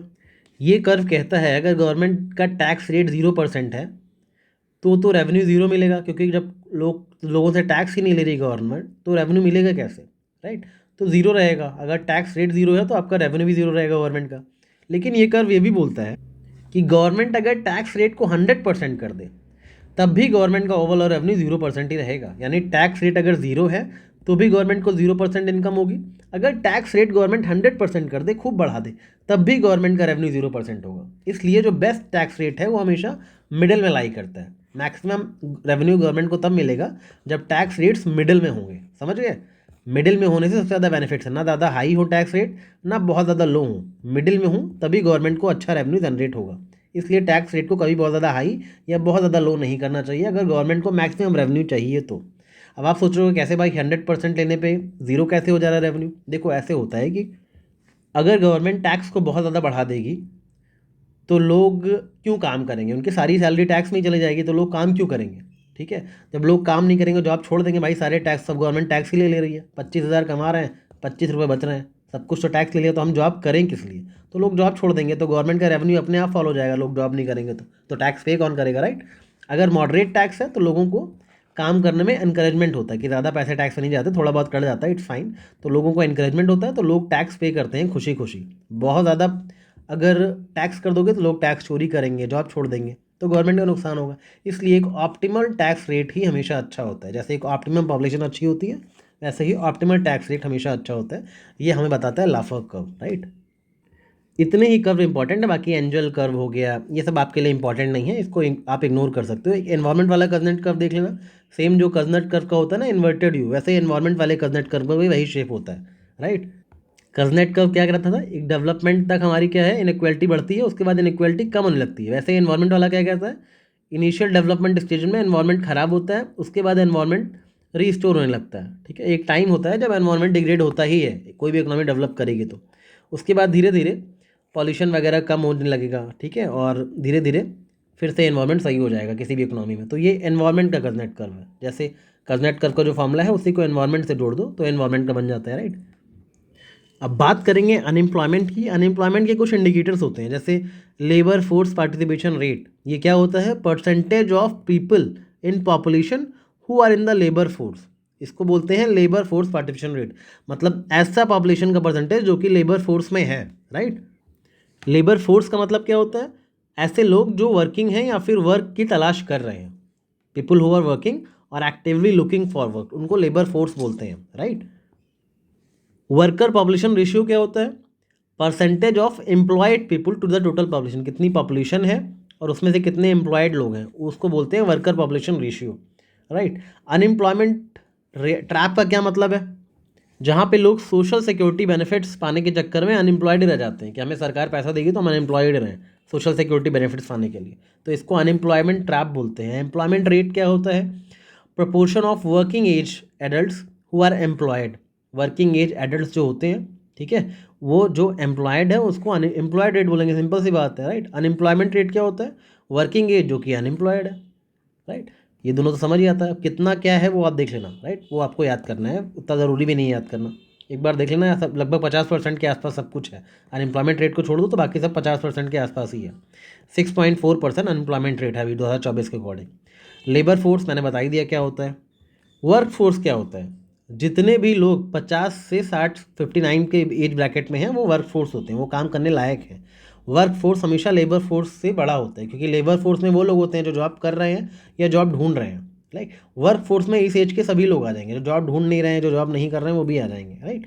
तो ये वर्क फोर्स हमेशा लेबर फोर्स से बड़ा होता है, याद रखना, स्टेटमेंट दे सकता है। एम्प्लॉयमेंट इलास्टिसिटी का क्या मतलब होता है? Percentage change in employment which is induced by changes in GDP, मतलब जैसे जीडीपी में चेंज हो रहा है, जीडीपी बढ़ रही है, इकोनॉमी ग्रो हो रही है, तो एम्प्लॉयमेंट में कितना चेंज हो रहा है, एम्प्लॉयमेंट डिक्रीज हो रहा है कि नहीं, उसी को बोलते हैं एम्प्लॉयमेंट इलास्टिसिटी। मतलब percentage change in jobs divided by percentage change in GDP, तो आपका एम्प्लॉयमेंट इलास्टिसिटी निकल आएगी, राइट। अगर जीडीपी मान लो 10% से बढ़ रही है और जॉब आपकी 5% से बढ़ रही है तो 5/10 इज इक्वल टू 0.5 हो जाएगी एम्प्लॉयमेंट इलास्टिसिटी। इस तरह से एम्प्लॉयमेंट इलास्टिसिटी को कैलकुलेट करते हैं, ठीक है। एम्प्लॉयमेंट इंटेंसिटी क्या होती है? The extent to which economic growth creates employment, जितनी एक्सटेंट तक इकोनॉमिक ग्रोथ एम्प्लॉयमेंट क्रिएट कर सकता है उसको बोलते हैं एम्प्लॉयमेंट इंटेंसिटी। तो इलास्टिसिटी और इंटेंसिटी में डिफरेंस पता रखना, ठीक है। अच्छा, एम्प्लॉयमेंट इलास्टिसिटी अगर हाई है मतलब जो ग्रोथ हो रही है इकोनॉमी की वो मतलब जॉब बहुत ज़्यादा क्रिएट कर रही है। एम्प्लॉयमेंट इलास्टिसिटी अगर लो है मतलब इकोनॉमी में ग्रोथ तो है बट इनफ जॉब क्रिएट नहीं हो रही है उस ग्रोथ की वजह से, मतलब कुछ गड़बड़ है, जॉबलेस ग्रोथ हो रही है। तो एम्प्लॉयमेंट इलास्टिसिटी अगर ज़्यादा है, ठीक, मतलब लो है अगर, तो इसका मतलब जॉबलेस ग्रोथ हो रही है। याद रखना ये चीज़, ये टर्म्स ऐसे पूछे जाते हैं घुमा फिरा के, आपने ये तो पढ़ लिया बट इसका इम्पैक्ट क्या होगा ये नहीं पढ़ा। एम्प्लॉयमेंट इलास्टिसिटी ज़्यादा है मतलब ग्रोथ की वजह से जॉब्स क्रिएट हो रही हैं, अगर एम्प्लॉयमेंट इलास्टिसिटी कम है मतलब ग्रोथ की वजह से जॉब्स क्रिएट नहीं हो रही हैं, जॉबलेस ग्रोथ है। इस चीज़ को याद रखना। ये एक्टिविटी स्टेटस क्या है? एम्प्लॉयमेंट जब सर्वे होता है कि कितने लोग एम्प्लॉयड हैं कितने अनएम्प्लॉयड हैं, तो ये एक्टिविटी स्टेटस चेक किया जाता है। सबसे पहले यूजुअल स्टेटस होता है जिसमें 365 डे का रेफरेंस लिया जाता है कि एक पर्सन है वो पिछले 365 डेज़ में कर क्या रहा था, जॉब कर रहा था कि नहीं कर रहा था, ठीक है। सर्वे होने के 1 साल पहले से वो कर क्या रहा है लास्ट 365 डेज़ में, ये तो यूजुअल स्टेटस है, ठीक है। तो ये क्रॉनिक एम्प्लॉयमेंट को मेजर करने में काम आता है। क्रॉनिक एम्प्लॉयमेंट एक ऐसा एम्प्लॉयमेंट जो लॉन्ग टर्म तक चल रहा है, मतलब 1 साल से कोई जॉब ही नहीं करी है, अगर ऐसा है तो यूजुअल स्टेटस में पता चल जाएगा। करंट वीकली स्टेटस, इसमें लास्ट के 7 दिनों का रेफरेंस दिया जाता है कि अगर आपने पिछले 7 दिनों में 1 घंटे भी कोई काम किया है, 1 आवर भी किया है ऐसा काम जिसके आपको पैसे मिले हों, तो आपको एम्प्लॉयड माना जाएगा। 7 डेज़ का सर्वे होता है ये, right. Current daily status employment क्या होता है? ये 1 डे का रेफरेंस लिया जाता है, 1 डे रेफरेंस इसमें लिया जाता है, ठीक है। ये लास्ट के 7 डेज़ में हर दिन को देखेगा, ठीक है, each day of last 7 days, right. Each day of last 7 days को देखेंगे ये कि इन लास्ट 7 दिनों में how many % people were employed और अनएम्प्लॉयड, ठीक है। इन लास्ट के 7 दिनों में हर दिन कौन कौन एम्प्लॉयड था कौन कौन अनएम्प्लॉयड था। सबसे ज़्यादा डिटेल्ड सर्वे यही होता है, करंट डेली स्टेटस अनएम्प्लॉयमेंट वाला, क्योंकि इसमें हर दिन का हिसाब किताब लिया जा रहा है। ये नहीं कि 7 दिन में 1 घंटे भी किया तो मान लिया जाओगे एम्प्लॉयड हो, राइट। तो सबसे ज़्यादा कॉम्प्रिहेंसिव कौन सा है तीनों में से? Current daily status unemployment. इस तरह से चीज़ों को कंपेयर करके पढ़ लोगे तो दिमाग में रहेगा। अब ऑप्शन में आएगा एग्जाम में कि सबसे ज़्यादा कॉम्प्रिहेंसिव कौन सा है, यूजुअल स्टेटस है, करंट वीकली है, करंट डेली वाला है। तो करंट डेली वाला सबसे ज़्यादा कॉम्प्रिहेंसिव सर्वे होता है, याद रखना। अनएम्प्लॉयमेंट के टाइप्स देख लो। डिस्गाइज्ड अनएम्प्लॉयमेंट यही है, काम कम है लोग ज़्यादा हैं, जहाँ पे जितनी ज़रूरत है उससे ज़्यादा लोग हैं, तो प्रोडक्टिविटी वहाँ के लेबरर्स की ज़ीरो रहेगी क्योंकि आपकी ज़रूरत नहीं फिर भी आप लगे पड़े हो दिखाने के लिए, तो डिस्गाइज्ड अनएम्प्लॉयमेंट उसको बोलते हैं। सीजनल अनएम्प्लॉयमेंट क्या होता है? सीजन्स की वजह से होता है, ठीक है। कुछ सीजन्स में जॉब होती है कुछ सीजन में नहीं होती, एग्रीकल्चर में खास करके ये चीज़ वैलिड है, राइट। स्ट्रक्चरल अनएम्प्लॉयमेंट क्या होता है? आपके पास जो स्किल है वैसी जॉब आपको नहीं मिल रही है, ठीक है। Unemployment that occurs due to mismatch between jobs in the market and the skills of the workers. Workers के पास जो स्किल है वैसी जॉब्स अवेलेबल नहीं मार्केट में, इसको स्ट्रक्चरल अनएम्प्लॉयमेंट बोलते हैं। साइक्लिकल अनएम्प्लॉयमेंट क्या होता है? Unemployment rising during recession and declining with economic growth. मतलब एक साइकिल होता है, अगर इकोनॉमी में रिसेशन आया तो आपके अनएम्प्लॉयमेंट बढ़ जाएगा, राइट। भाई इकोनॉमी में स्लो डाउन आया अगर, तो कंपनीज लोगों को फायर कर देंगी, ठीक है। तो क्या होगा? अनएम्प्लॉयमेंट बढ़ जाएगा, राइट, क्योंकि प्रोडक्शन फॉल हो जाएगी। तो याद रखना इस चीज़ को। टेक्नोलॉजिकल अनएम्प्लॉयमेंट मतलब जब नई टेक्नोलॉजी आती है तो कुछ लोगों की जॉब चली जाती है। जब कंप्यूटर आया था नया तो बहुत से लोगों की जॉब चली गई थी। ऐसे ही अभी एआई आ गया है तो बहुत से लोगों की जॉब जा रही है। तो वो टेक्नोलॉजिकल अनएम्प्लॉयमेंट होता है, जब टेक्नोलॉजी की वजह से लोगों को जॉब नहीं मिलती। फ्रिक्शनल अनएम्प्लॉयमेंट क्या होता है? Unemployment while searching for a new job. आपने एक जॉब छोड़ी, दूसरी सर्च करो, 2-3 महीने तक आप अनएम्प्लॉयड रहे, उसको फ्रिक्शनल अनएम्प्लॉयमेंट बोलते हैं। इंस्टीट्यूशनल अनएम्प्लॉयमेंट क्या होता है? Unemployment due to institutional factors like government policies and laws. अगर आपको गवर्नमेंट पॉलिसीज़ की वजह से, लॉस की वजह से एम्प्लॉयमेंट नहीं मिल पा रहा है तो वो इंस्टीट्यूशनल अनएम्प्लॉयमेंट कहलाएगा। मतलब ये अनएम्प्लॉयमेंट इस वजह से नहीं मिल रहा है कि जॉब है नहीं, जॉब तो है, लेकिन आपको इंस्टीट्यूशनल फैक्टर्स की वजह से जॉब नहीं मिल पा रही है। जैसे कि लेबर लॉज बहुत ज़्यादा स्ट्रिक्ट हैं आपके, ठीक है। मिनिमम वेज लॉ में मिनिमम वेज को बहुत ज़्यादा हाई रखा गया है, तो कंपनी कुछ वर्कर्स को ही हायर करेंगे, क्यों इतना ज़्यादा मिनिमम वेज देंगे किसी को, राइट। सोशल रेस्ट्रिक्शंस भी होते हैं, कुछ कास्ट और जेंडर डिस्क्रिमिनेशन के बेसिस पे कुछ लोगों को जॉब नहीं मिलती, राइट। तो ये सारी चीज़ें कहीं ना कहीं इंस्टीट्यूशनल अनएम्प्लॉयमेंट की ओर इशारा करती हैं। What is voluntary unemployment? Situation where people are unwilling to work at prevailing wage rate. इस तनख्वाह पे लोग काम करने को रेडी नहीं है, तो वॉलंटरी अनएम्प्लॉयमेंट हो गया। Involuntary unemployment, situation where workers are willing and capable to work but are unable to find any work. लोग चाह तो रहे हैं जॉब करना, लेकिन जॉब मिल नहीं रही, तो इनवॉलंटरी अनएम्प्लॉयमेंट होगा। ओपन अनएम्प्लॉयमेंट क्या होता है? Situation where people who are willing to work but have no work to do. लोगों के पास इच्छा तो है काम करने की, लेकिन काम है ही नहीं, नो वर्क टू डू, ठीक है। यहाँ तो यार ढूंढ रहे हैं, मिल नहीं रही है, लेकिन यहाँ पे काम है ही नहीं। कैजुअल अनएम्प्लॉयमेंट क्या होता है? कॉन्ट्रैक्चुअल एम्प्लॉयमेंट, जो कॉन्ट्रैक्ट बेसिस पे एम्प्लॉय करते हैं, जब मन करा टर्मिनेट कर दिया कॉन्ट्रैक्ट खत्म होने के बाद, तो वो कैजुअल अनएम्प्लॉयमेंट होता है। क्लासिकल अनएम्प्लॉयमेंट क्या होता है? Unemployment cost when eligibility and wages are too high. Eligibility criteria, wages वगैरह बहुत ज़्यादा हाई होंगे तो जो अनएम्प्लॉयमेंट होता है वो क्लासिकल अनएम्प्लॉयमेंट होता है। What is chronic unemployment? जो कि बहुत ही लॉन्ग टर्म होता है। कोई भी चीज़ क्रॉनिक है मतलब लॉन्ग टर्म है, जैसे क्रॉनिक पॉवर्टी होती है, राइट। अंडर एम्प्लॉयमेंट क्या होता है? Situation where employees skills are not used as much as they should be. आप हो इंजीनियर, आपसे काम करवाया जा रहा है कॉल सेंटर वाला, तो वो कहा जाएगा अंडर एम्प्लॉयमेंट, राइट। तो जहाँ पे एम्प्लॉय के फुल पोटेंशियल को यूज़ नहीं किया जा रहा है उसको अंडर एम्प्लॉयमेंट बोलते हैं। यहाँ तक जितने इंपॉर्टेंट टॉपिक्स थे हमने इकोनॉमिक के वो कवर कर लिए, जो यूपी पीसीएस के लिए इंपॉर्टेंट है, उतने टॉपिक कवर हो चुके हैं। अब आगे जो भी आप पढ़ रहे हो वो एक्स्ट्रा होगा, याद रखना, ठीक है। जितना मैंने अभी तक पढ़ा दिया है वो ज़्यादा अच्छे से पढ़ना। आगे जो पढ़ाने जा रहा हूँ इन्फ्लेशन वगैरह, ये सब यूपीएससी के लिए इंपॉर्टेंट है। यूपी पीसीएस में ऐसे कॉन्सेप्चुअल क्वेश्चन बहुत कम पूछे जाते हैं, वो वैसे कोर वाले जो रटने वाली चीज़ें वो ज़्यादा पूछता है यूपी पीसीएस में, राइट। इकोनॉमिक थ्योरीज हो गई, पॉवर्टी कर्व, थोड़ा सा ऐसी नॉलेज टच करता है, या फिर बजट से आ जाएंगे क्वेश्चन, स्कीम से आ जाएंगे, इकोनॉमिक सर्वे से आ जाएंगे, राइट। ऐसे क्वेश्चन को यूपी से ज़्यादा पूछता है। इसके आगे जो पढ़ा रहा हूँ इसलिए बहुत शॉर्ट में पढ़ाऊँगा आपको अभी फटाफट, ताकि चीज़ें एक बार हल्का सा देख लो, मेन चीज़ें। बाकी जितना पढ़ा रहा हूँ उतना ही पढ़ना, ज़्यादा मत पढ़ना इसके आगे, ठीक है। जितना बता रहा हूँ, मार्क करवा रहा हूँ, उतनी चीज़ें देख लेना। जैसे इन्फ्लेशन के टाइप्स देख लो। इन्फ्लेशन के 2 टाइप्स होते हैं। इन्फ्लेशन तो पता है ना कि जब प्राइस राइज होता है उसको इन्फ्लेशन बोलते हैं। इस इन्फ्लेशन के 2 टाइप्स होते हैं, हेडलाइन इन्फ्लेशन और कोर इन्फ्लेशन। मतलब क्या होता है हेडलाइन और कोर का? हेडलाइन इन्फ्लेशन टोटल इन्फ्लेशन की बात करता है, इकोनॉमी में कितना इन्फ्लेशन है, चाहे वो फूड हो, फ्यूल हो, सर्विसेज हो, ओवरऑल कॉस्ट ऑफ लिविंग कितनी महंगी हो रही है, वो हेडलाइन इन्फ्लेशन शो करता है। कोर इन्फ्लेशन क्या होता है? ये भी इन्फ्लेशन मेजर करता है, लेकिन इसमें फूड और फ्यूल को इंक्रीज़ नहीं करते। बेसिक डिफरेंसेस यही है। कोर इन्फ्लेशन में फूड और फ्यूल को इंक्रीज़ नहीं करते, क्यों? क्योंकि फूड और फ्यूल का प्राइस बहुत ही फ्रिक्वेंटली कम ज़्यादा होता रहता है, ऑलमोस्ट डेली किसी चीज़ का दाम बढ़ गया, किसी का घट गया। इसलिए जब कोर इन्फ्लेशन को मेजर करते हैं तो फूड और फ्यूल को इंक्रीज इग्नोर कर देते हैं, राइट। तो इतना डिफरेंस दोनों में पता होना चाहिए, बस इतना काफ़ी है। हेडलाइन जो है सब चीज़ों को इंक्लूड करता है, कोर जो है वॉलेटाइल चीज़ों को, जैसे फूड और फ्यूल हैं जिनके प्राइसेस वॉलेटाइल होते हैं, उनको इग्नोर कर देता है, राइट। इन्फ्लेशन के कॉस्ट क्या क्या होते हैं ये तो आपको पता ही, एक बार पढ़ लेना, समझ आ जाएगा, कुछ भी समझाने जैसा नहीं है इसमें।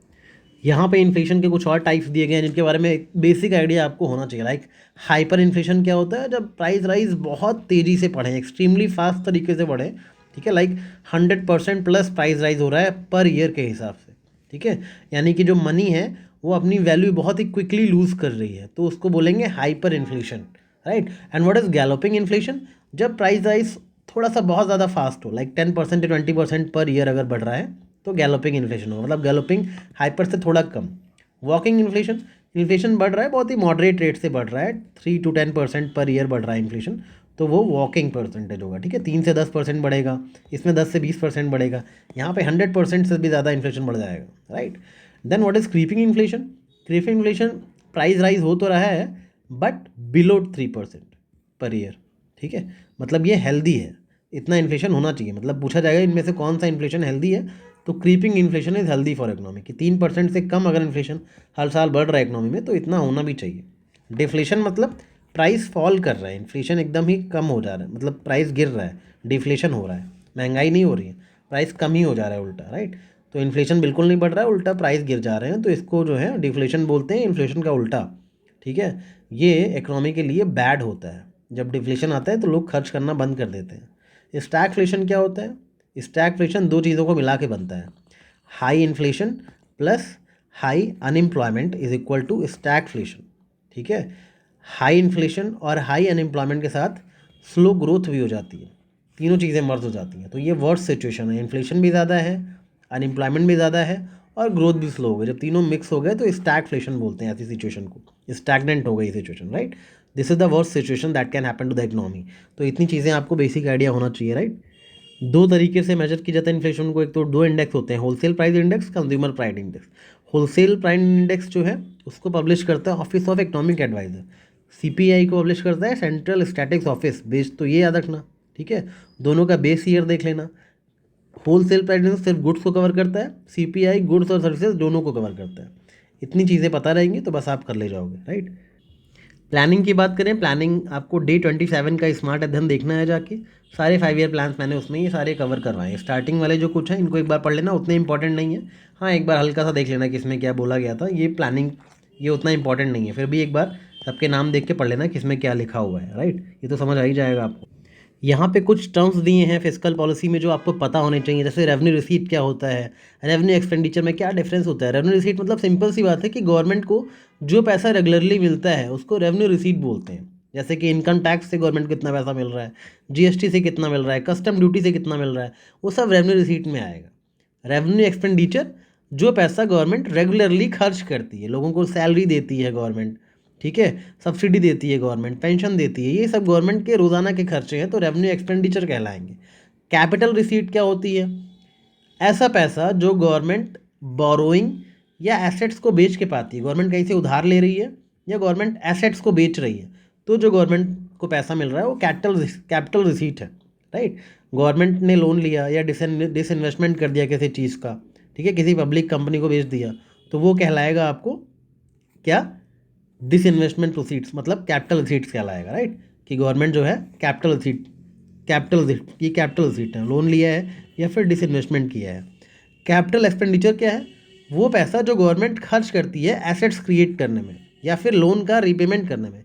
यहाँ पे लोन लिया और एसेट्स को बेचा, यहाँ पे लोन रीपे कर रहे हैं और एसेट्स को रिक्रिएट कर रहे हैं, राइट।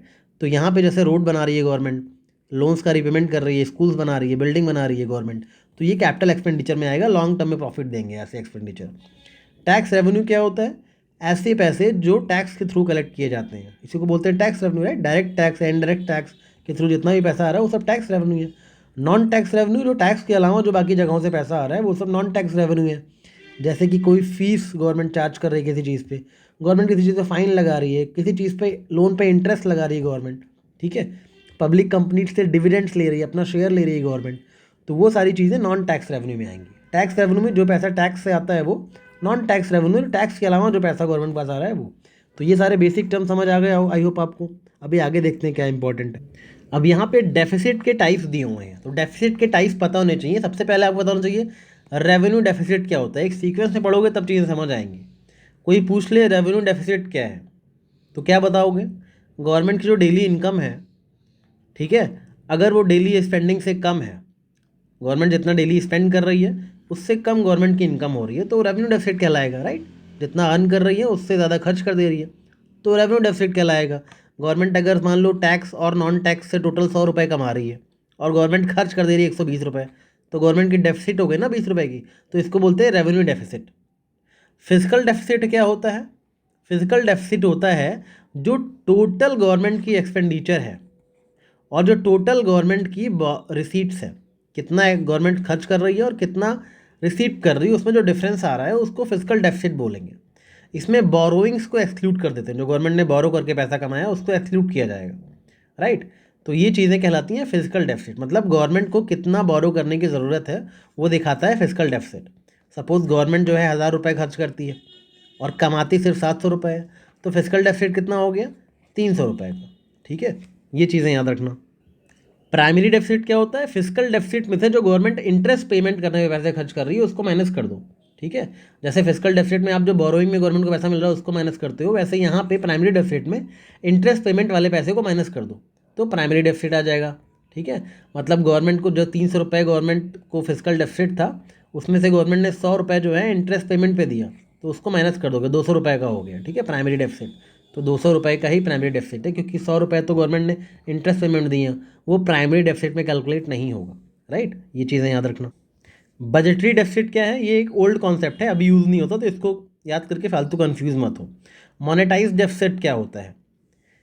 मान लो गवर्नमेंट फिजिकल डेफिसिट में जा रही है, उसको आरबीआई फाइनेंस कर रहा है गवर्नमेंट को, उस डेफिसिट को, तो ये मोनेटाइज डेफिसिट कहलाता है। डेफिसिट फाइनेंसिंग बोलते हैं इसको, कि आरबीआई गवर्नमेंट को क्रेडिट दे रहा है कि अपने फिजिकल डेफिसिट को कम करिए।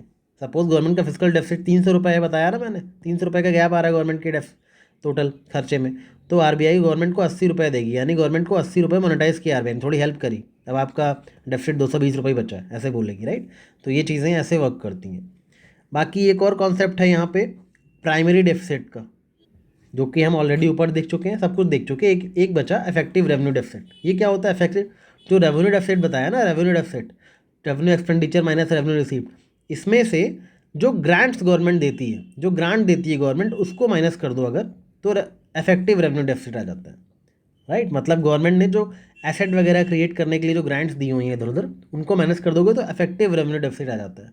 सपोज रेवेन्यू डेफिसिट 200 रुपये का है, गवर्नमेंट ने इस 200 में से 50 रुपये जो हैं स्कूल बनवाने के लिए दिए थे, तो इफेक्टिव रेवेन्यू डेफिसिट 200 नहीं कहलाएगा, क्योंकि 50 रुपये जो है वो तो लॉन्ग टर्म में लौट के आएंगे ना, अब स्कूल बन जाएगा तो स्कूल बनने के लिए 50 रुपये दिए, इसलिए इफेक्टिव रेवेन्यू डेफिसिट जो है वो 150 रुपये का ही आएगा, ठीक है।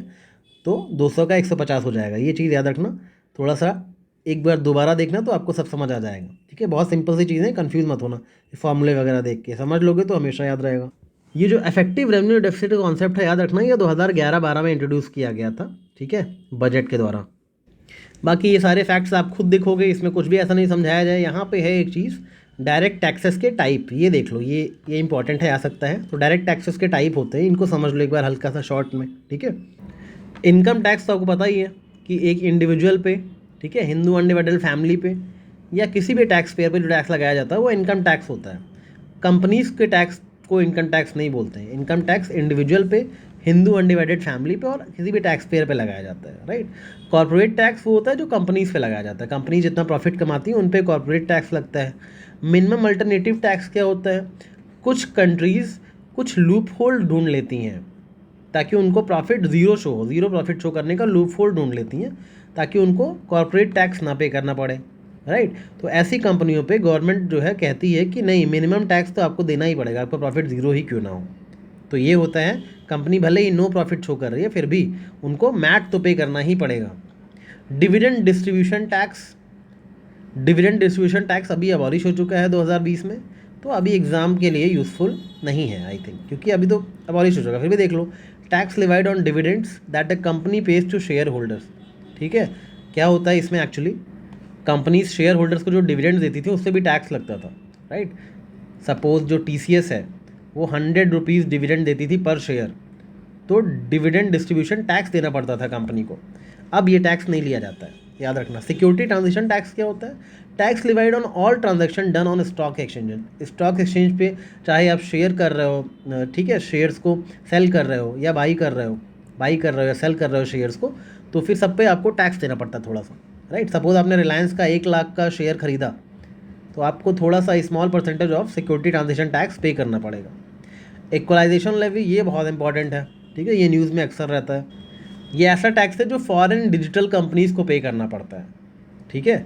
अगर कोई नॉन रेसिडेंट सर्विस प्रोवाइडर आपके देश में है, नॉन रेसिडेंट सर्विस प्रोवाइडर आपके देश में है, जैसे कि फॉरेन डिजिटल कंपनी हमारे देश में बहुत सारी ना, गूगल वगैरह, उनको पे करना पड़ता है इक्वलाइजेशन लेवी, ठीक है। सपोज़ कोई इंडियन कंपनी है जो गूगल और फेसबुक को 1 लाख रुपए से ज़्यादा दे रही है साल में एड्स रन करने के लिए, तो गूगल और फेसबुक पे इक्वलाइजेशन लेवी लगेगा कि आप 1 लाख रुपए से ज़्यादा ले रहे हो तो आपको भी टैक्स देना पड़ेगा इंडिया में। तो ये होता है इक्वलाइजेशन लेवी। मसाला बॉन्ड्स क्या होते हैं? मसाला बॉन्ड, बॉन्ड मतलब क्या होता है? Loan paper. लोन पेपर आसान भाषा में बोलोगे बॉन्ड को, राइट। तो एक ऐसा लोन पेपर जो कि इंडिया के बाहर इशू हो रहा है, आउटसाइड इंडिया, याद रखना, एक ऐसा लोन पेपर जो इंडिया के बाहर इशू किया जा रहा है लेकिन इंडियन रुपी में, इंडियन करेंसी में इशू किया जा रहा है, समझ रहे हो। तो जो फॉरेन इन्वेस्टर्स हैं वो इन बॉन्ड्स को ख़रीदते हैं, ठीक है, इन बॉन्ड्स को ख़रीदते हैं और इंडियन कंपनीज़ को पैसे उधार देते हैं या इंडियन गवर्नमेंट को पैसे उधार देते हैं फॉरेन में बॉन्ड खरीद के। तो ये बॉन्ड क्योंकि रुपी में होता है तो करेंसी फ्लक्चुएशन से बच के रहता है, करेंसी फ्लक्चुएशन इस पर इम्प्रूव नहीं होता, ठीक है। अगर करेंसी फ्लक्चुएट हुई भी तो वो फॉरेन इन्वेस्टर के ऊपर जाएगा, उसका भार इंडियंस के ऊपर नहीं आएगा, क्योंकि इंडियंस ने तो इंडियन रुपये में ही खरीदा है। फॉरेन जो इन्वेस्टर है जिसने उधार दिया है इंडियंस को या इंडियन गवर्नमेंट को, कंपनीज़ को, करेंसी फ्लक्चुएशन का सारा इम्पैक्ट उसके ऊपर जाएगा, इसलिए इंडियंस को इस पर फ़ायदा होता है। तो फर्स्ट मसाला बॉन्ड इशू किया गया था वर्ल्ड बैंक के द्वारा in 2014। Kerala first Indian state है to issue masala bond. Investor has to bear the loss and not borrower. जिसने पैसा उधार लिया है उस पर करेंसी फ्लक्चुएशन का लॉस का जिम्मा नहीं आएगा, जो इन्वेस्टर है जिसने बॉन्ड खरीदा है उस पर आएगा, right. Suppose it how it works, NTPC है इंडिया की कंपनी, उसको 1000 करोड़ रुपए चाहिए, तो एनटीपीसी क्या करेगी? लंदन में जाके मसाला बॉन्ड इशू करेगी। मसाला बॉन्ड, कोई फॉरेन इन्वेस्टर उस बॉन्ड को खरीदेगा रुपी में, तो एनटीपीसी को तो रुपया मिल गया आईएनआर में, ठीक है, और एनटीपीसी आईएनआर में ही पे बैक करेगा। अगर रुपी फ्लक्चुएट हो तो जो फॉरनर है जिसने खरीदा था मसाला बॉन्ड उसका नुकसान होगा, इस कंपनी का नहीं होगा। इस तरह से ये काम करता है। अच्छा, इसको मसाला क्यों बोलते हैं? इंडियन फ्लेवर देने के लिए, नाम इंडियन मसाला है ना, उस तरह से। जैसे जापान में समुराई बैंड्स बोलते हैं, चाइना में डिमसम बैंड बोलते हैं, वैसे इंडिया में मसाला फेमस है तो मसाला बॉन्ड नाम रख दिया। कोई किसी को दिक्कत है तो बताओ कमेंट में। अब यहाँ पे ये सब जो दिया हुआ है ना, इसको बिल्कुल काट देना, इतना ज़्यादा आपको इकोनॉमिस्ट नहीं बनना है। जितने इंपॉर्टेंट टर्म्स थे मैं ऑलरेडी आपको बता चुका हूँ, बहुत ही बेसिक और आसान क्वेश्चन आते हैं इकोनॉमी में, ये सब चीज़ें मत पढ़ना, ठीक है। क्राउडिंग आउट वगैरह भले देख लो एक आध बार, बाकी और कुछ ऐसा इंपॉर्टेंट नहीं। ऑफ बजट फाइनेंसिंग क्या है, क्राउडिंग आउट है, ये देख लेना, बाकी कुछ भी इसमें इंपॉर्टेंट नहीं है। बजट और इकोनॉमिक सर्वे वगैरह, यूपी का बजट, ये सब हम यूट्यूब पे ऑलरेडी कवर कर रखे, तो मैं यहाँ पे दोबारा नहीं पढ़ाऊंगा। इसमें शायद डेटा थोड़ा आउटडेटेड भी हो, तो हमारा जो यूट्यूब वाला वीडियो है बजट इकोनॉमिक सर्वे का, वो देख लेना, ठीक है, वहाँ से कवर हो जाएगा आपका। मॉनेटरी पॉलिसी टूल्स सारे कवर करवा चुका हूँ मैं स्मार्ट अध्ययन सीरीज़ में। स्मार्ट अध्ययन सीरीज़ देखना आपके लिए मस्ट है, वहाँ पे ये सारे टर्म्स मैंने कवर करवा रखे हैं, बहुत ही आसान भाषा में, इजीली समझ आ जाएगा आपको। तो रिपीट तो नहीं करने वाला मैं चीज़ों को, ठीक है, टाइम फालतू वीडियो लेंदी होगा। तो स्मार्ट अध्ययन सीरीज़ आपको देखनी है एक बार, 30 डेज़ की प्लेलिस्ट है वो, 2 दिन बैठोगे लगातार पूरी देख लेना। तो वहाँ से ये सारे मॉनेटरी पॉलिसी टूल्स मैंने कवर करवाए हैं, तो वहाँ से उसको कवर कर लेना, ठीक है। यहाँ पे पढ़ने की ज़रूरत नहीं पड़ेगी आपको, जितना यहाँ पे एक्स्ट्रा है वो मैंने बता दी ऑलरेडी। यहाँ पे कुछ इंपॉर्टेंट बैंकिंग इवेंट्स लिखे हुए हैं। नेशनलाइजेशन ऑफ इंश्योरेंस कंपनी का हुआ 1956 में, एसबीआई का नेशनलाइजेशन कब हुआ? 1955 में। Regulation of banking control act कब हुआ? 1949 में, ठीक है, ये एक्ट आया था। फर्स्ट नेशनलाइजेशन ऑफ बैंक सबको पता है 1969 में हुआ था। सेकेंड नेशनलाइजेशन कब हुआ था? 1980 में, राइट। पहला नेशनलाइजेशन ऑफ बैंक्स 1969 में और दूसरा 1980 में हुआ था। पहली मोबाइल एटीएम सर्विस कब यूज़ हुई थी? आईसीआईसीआई बैंक ने की थी 2002 में, याद रखना इसको। जब पहली बार नेशनलाइजेशन हुआ था बैंक्स का तो 14 बैंक्स नेशनलाइज किए गए थे, दूसरी बार वाले में 6 बैंक्स किए गए थे, और आईसीआईसीआई बैंक ने पहला मोबाइल एटीएम सर्विस निकाली थी 2002 में। ये सारे फैक्ट्स इंपॉर्टेंट है तो याद रखना। अब यहाँ पे सारे बैंक्स की इस्टेब्लिशमेंट ईयर दिए हुए, सारे इंपॉर्टेंट नहीं है, कुछ इंपॉर्टेंट है, जैसे पंजाब नेशनल बैंक का देख लेना, ठीक है, और आपका ये यूनियन बैंक देख लेना एक बार, इंपॉर्टेंट है ये सारे। धनलक्ष्मी बैंक, राइट, इनके ईयर्स देख लेना, बाकी सबके इंपॉर्टेंट नहीं है। स्टेट बैंक का तो ज़रूरी है, एलआईसी का ज़रूरी है, 1956 55 दोनों एक साथ ही आए थे, ठीक है। आईएफसीआई भी इंपॉर्टेंट है 1948 में, आज़ादी के जस्ट 1 साल बाद इंडस्ट्रियल को फाइनेंस करना था, राइट। ये सब चीज़ें याद रखना। और इसके अलावा नाबार्ड का ईयर 1982 है, ये याद रखना है आपको। एक्जिम का ईयर 1982 है, ये दोनों का ईयर याद रखने हैं। और नेशनल हाउसिंग बैंक सिड भी, इनके भी ईयर्स याद रखने हैं। तो इनके ईयर्स बाद याद रखने हैं, किसी तरह से इसको याद कर लेना एक बार, ठीक है। मैंने बता दिया, सब नहीं याद करना है। जितना मार्क करवा रहा हूँ उतना पढ़ लें। इसके अलावा इधर सेबी और IRDAI का देख लेना ईयर, इन सब के ईयर मैच करने को दे देता है, तो एक बार पता होना चाहिए। और pension fund regulatory and development authority ये भी देख लेना 2003 की है। बस इतने ही पढ़ने हैं सारी टेबल में से, और कुछ नहीं पढ़ना आपको। ये जो बैंकिंग सेक्टर रिलेटेड कमिटीज़ हैं, एक्चुअली मैं सारी कमिटीज़ आपको इकोनॉमी की एक अलग से वीडियो बनाऊंगा। I will make a video जिसमें सारी इंपॉर्टेंट, सिर्फ बैंकिंग सेक्टर की नहीं, सभी सेक्टर्स की, फाइनेंस सेक्टर की, बैंकिंग सेक्टर की, ठीक है, जितनी भी कमिटीज़ हैं इकोनॉमी रिलेटेड, वो सब मैं अलग वीडियो लाऊंगा on 26th of this month September, right. उस दिन हम ये कवर करेंगे अच्छे से सारे इकोनॉमी कमिटीज़ को एक साथ। तो रदर देन यहाँ पे अलग अलग पढ़ने से अच्छा और कुछ इसमें है जो बिना काम की भी हैं, तो I will segregate it and I will make a fresh video, सिर्फ कमेटी ओरिएंटेड होगा वो, उसमें से आप सारी कमेटी के टिप्स याद कर लेंगे। अभी इसको फिलहाल मत याद करो, जब मैं करवाऊंगा तो कर लेना, ठीक है। फाइनेंशियल मार्केट वाला चैप्टर बिल्कुल मत पढ़ना, UPPCS के लिए इंपॉर्टेंट नहीं है, कभी एक दो क्वेश्चन आ भी जाएगा तो वो किसी को नहीं आता है, ठीक है। कॉल मनी, ये सर्टिफिकेट ऑफ डिपॉजिट्स, ये सब चीज़ें एक बार भले देख लो, वैसे नहीं आता है फाइनेंशियल मार्केट से क्वेश्चन, UPPCS में नहीं पूछा जाता है।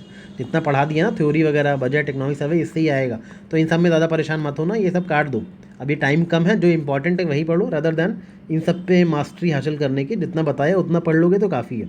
मैंने ग्रंथ में भी नहीं करवाई ये सारी चीज़ें, क्योंकि ये इंपॉर्टेंट ही नहीं है, राइट। अब ये स्टॉक एक्सचेंज वगैरह बिल्कुल मत देखना, कभी नहीं पूछा जाएगा, ठीक है। पढ़ोगे मगर एक क्वेश्चन के लिए इतनी मेहनत करोगे तो कोई फ़ायदा नहीं है, ठीक है, क्योंकि वो नहीं पूछा जाता यूजुअली। अगर कभी एक आध बार पूछ भी लिया गया तो इट्स नॉट वर्थ इट, क्योंकि UPPCS में नहीं पूछी जाती है चीज़ें, मुझे पता है। UPSC में पूछी जाती हैं, बट UPPCS में इतना इंपॉर्टेंट नहीं है चैप्टर्स। यहाँ पे देख लो, बैलेंस ऑफ पेमेंट में दो चीज़ें होती हैं, करंट अकाउंट डेफिसिट क्या होता है, एक बार ये सारी चीज़ें देख लो। पहले जान लो बैलेंस ऑफ पेमेंट होता क्या है। एक तरह की अकाउंट बुक होती है, जैसे अकाउंट बुक आपके घर की होती है, वैसे पूरे कंट्री की अकाउंट बुक होती है बैलेंस ऑफ पेमेंट, जहाँ पे जितना पैसा देश में आ रहा है और जितना पैसा देश से बाहर जा रहा है, वो सारी चीज़ें यहाँ पे कैलकुलेट होती हैं। जो करंट अकाउंट है वो हमारा डे टू डे ट्रेड से डील करता है कि क्या गुड्स हैं, क्या सर्विसेज हैं, क्या रेमिटेंसेज हमारे डेली बेसिस पे आ रहे हैं। और जो कैपिटल अकाउंट है वो हमारे लॉन्ग टर्म चीज़ों से डील करता है, इन्वेस्टमेंट से, लोन से, FDI कितना आ रहा है, FPI कितना आ रहा है, इन सब चीज़ों से डील करता है। तो बेसिक आइडिया हो गया तो कोई भी क्वेश्चन गलत नहीं करोगे, इतना ही है कॉन्सेप्ट, ठीक है। अब सपोज़ आपको एग्जांपल देता हूँ, इंडिया है, इंडिया सॉफ्टवेयर को एक्सपोर्ट करता है, तो मनी आती है बदले में देश में, तो क्या होता है, बैलेंस ऑफ पेमेंट हमारा क्रेडिट हो रहा है। इंडिया ऑयल को इंपोर्ट करता है, तो मनी हमारे देश से बाहर जा रही है, मतलब बैलेंस ऑफ जो हमारा पेमेंट है वो डेबिट हो रहा है। इस तरह से समझ लेना इसको। करंट अकाउंट डेफिसिट को थोड़ा डिटेल में देख लो। जब मनी बाहर जा रही है, when money is going out, जैसे इंपोर्ट हो रहा है, ठीक है, हम कुछ पेमेंट कर रहे हैं बाहर की तरफ, जब मनी जो बाहर जा रही है वो मनी कमिंग इन से अगर ज़्यादा होगी, ठीक है, तो हमारा करंट अकाउंट डेफिसिट में आ जाएगा, right. When money going out is more than money coming in. Export और रेमिटेंसेस से जो पैसा आ रहा है वो अगर इंपोर्ट और पेमेंट वगैरह से पैसे से कम आ रहा है, तो इसका मतलब हमारा करंट अकाउंट डेफिसिट में है। करंट अकाउंट डेफिसिट का बेसिक फॉर्मूला ही है एक्सपोर्ट माइनस इंपोर्ट, ठीक है, plus net factor income. Net factor income मतलब जो हमारे इंटरेस्ट और डिविडेंड से जो कमाई हो रही है वो, प्लस नेट ट्रांसफ़र जो रेमिटेंसेज और एड से मिल रहे हैं वो, ठीक है। तो ये हमारा आता है करंट अकाउंट डेफिसिट, रोज़ाना का जो हम डेफिसिट में होते हैं, ठीक है, याद रखना इसको। यहाँ पे एक्सचेंज रेट के बहुत सारे सिस्टम होते हैं, जैसे फ्लेक्सिबल फ्लोटिंग एक्सचेंज रेट क्या होता है, exchange rate determined by market forces of demand and supply. मतलब अगर लोगों को डॉलर ज़्यादा चाहिए तो रुपी फॉल हो जाएगा, अगर लोगों को रुपी ज़्यादा चाहिए तो रुपी राइज कर जाएगा, डॉलर फॉल होगा, राइट। तो देखो सपोज़ ₹1 का कीमत है, आज ₹1 की कीमत है, $0.012 है, राइट। लेकिन कल को अगर डॉलर का प्राइस इंक्रीज़ हो गया तो ₹1 की जो कीमत है वो कितनी हो जाएगी, 0.011, यानी कि रुपी जो है वो डिप्रिशिएट कर गया क्योंकि डॉलर की डिमांड इंक्रीज़ हो गई है। तो ये होता है हमारा क्या, फ्लेक्सिबल और floating exchange rate system, right. ये क्या है हमारा, फ्लेक्सिबल या फ्लोटिंग, डिमांड के हिसाब से फ्लोट कर रहा है, फ्लेक्सिबल एक्सचेंज रेट सिस्टम। जैसे डिमांड होगी वैसे रुपी राइज और फॉल करेगा, राइट। अभी हमारा ये फिक्स्ड क्या होता है, फिक्स्ड वाला, fixed peg exchange rate system, मतलब गवर्नमेंट इसमें फिक्स कर देती है हमारा एक्सचेंज रेट, डेली चेंज नहीं हो सकता, डिमांड सप्लाई के बेसिस पे गवर्नमेंट ने फिक्स कर रखा है एक्सचेंज रेट, ठीक है। यहाँ पे गवर्नमेंट खुद आके डीवैल्यू करेगी अपनी करेंसी को, तभी करेंसी डिप्रिशिएट करेगी, या गवर्नमेंट इंक्रीज़ करेगी अपनी करेंसी की वैल्यू को तो रीवैल्यू हो जाएगी। तो यहाँ रिवैल्यूएशन डिवैल्यूएशन करना पड़ता है, और मार्केट के बेसिस चलता है तो डिप्रिसिएशन और एप्रिसिएशन होता है। याद रखना, डिप्रिसिएशन एप्रिसिएशन तब होगा जब फिक्स्ड और फ्लोटिंग एक्सचेंज रेट सिस्टम होगा, राइट। और डेवैल्यूएशन रिवैल्यूएशन कब होगा? जब आपका फिक्स्ड और पैक्ड एक्सचेंज सिस्टम होगा, ठीक है। यहाँ पे पैक्ड और फिक्स्ड है, वहाँ पे फ्लेक्सिबल और फ्लोटिंग है, डेप्रिसिएशन एप्रिसिएशन वाले में, समझ गया ना। मार्केट अगर कर रहा है कंट्रोल तो डेप्रिशिएट और एप्रिशिएट होगा। फिक्स्ड है अगर तो गवर्नमेंट को डिवैल्यू और रिवैल्यू करना पड़ेगा, है सेम चीज़ ही, बस यहाँ पे गवर्नमेंट कर रही है, वहाँ पे मार्केट कर रही है, राइट। मैनेज्ड क्या है? दोनों का मिक्स, कभी मिक्स चल रहा है, कभी आपका फ्लोटिंग चल रहा है, कभी फिक्स चल रहा है, ठीक है। कभी फिक्स चल रहा है, कभी फ्लोटिंग चल रहा है, फ्लेक्सिबल चल रहा है। तो सेंट्रल बैंक्स इंटरवेन करते हैं, बाई और सेल करते हैं फॉरेन करेंसीज को, ताकि एक्सचेंज रेट्स को कंट्रोल किया जा सके। तो मैनेज्ड मतलब, मैनेज को डर्टी ही बोलते हैं, कि कभी फिक्स सिस्टम चल रहा है, कभी फ्लेक्सिबल चल रहा है, एक्सचेंज रेट को कंट्रोल किया जा रहा है। इस तरह से याद रखना इन तीनों के डिफरेंस को। अच्छा, फॉरेक्स कन्वर्टिबिलिटी का क्या मतलब है? फुल कन्वर्टिबिलिटी, पार्शियल कन्वर्टिबिलिटी, ये सब क्या होता है? एक बार इसको भी हल्का सा समझ लो। फॉरेक्स कन्वर्टिबिलिटी का जो बेसिक मतलब होता है वो होता है कि कितने फ्री तरीके से आप अपने देश की जो करेंसी है उसको कन्वर्ट करा सकते हो किसी फॉरेन करेंसी में, कितनी तेज़ी से करवा सकते हो और कितनी फ्रीली करवा सकते हो, वो होती है फॉरेक्स कन्वर्टिबिलिटी, ठीक है। समझ रहे हो ना? अपने देश की करेंसी को कितनी फ्रीली आप कन्वर्ट करा सकते हो किसी दूसरे देश की करेंसी में। फुल कन्वर्टिबिलिटी का मतलब क्या होता है? करेंसी को आप फ्रीली कन्वर्ट करा सकते हो किसी भी फॉरेन करेंसी में, ठीक है। चाहे करंट अकाउंट की बात हो, चाहे कैपिटल अकाउंट की बात हो, बिना किसी रिस्ट्रिक्शन के आप करेंसी को कन्वर्ट करवा सकते हो। This is full convertibility. अगर इंडिया के पास फुल कन्वर्टिबिलिटी होती तो कोई भी फ्रीली रुपी को बाई या सेल कर सकता है डॉलर्स के लिए, राइट है। To import good and to invest abroad, goods को इम्पोर्ट करने के लिए, ठीक है, अब्रॉड में इन्वेस्टमेंट करने के लिए कोई भी रुपी को खरीद सकता था या बेच सकता था डॉलर्स के लिए। लेकिन अभी ऐसा है नहीं, इंडिया में फुल कन्वर्टिबिलिटी नहीं है।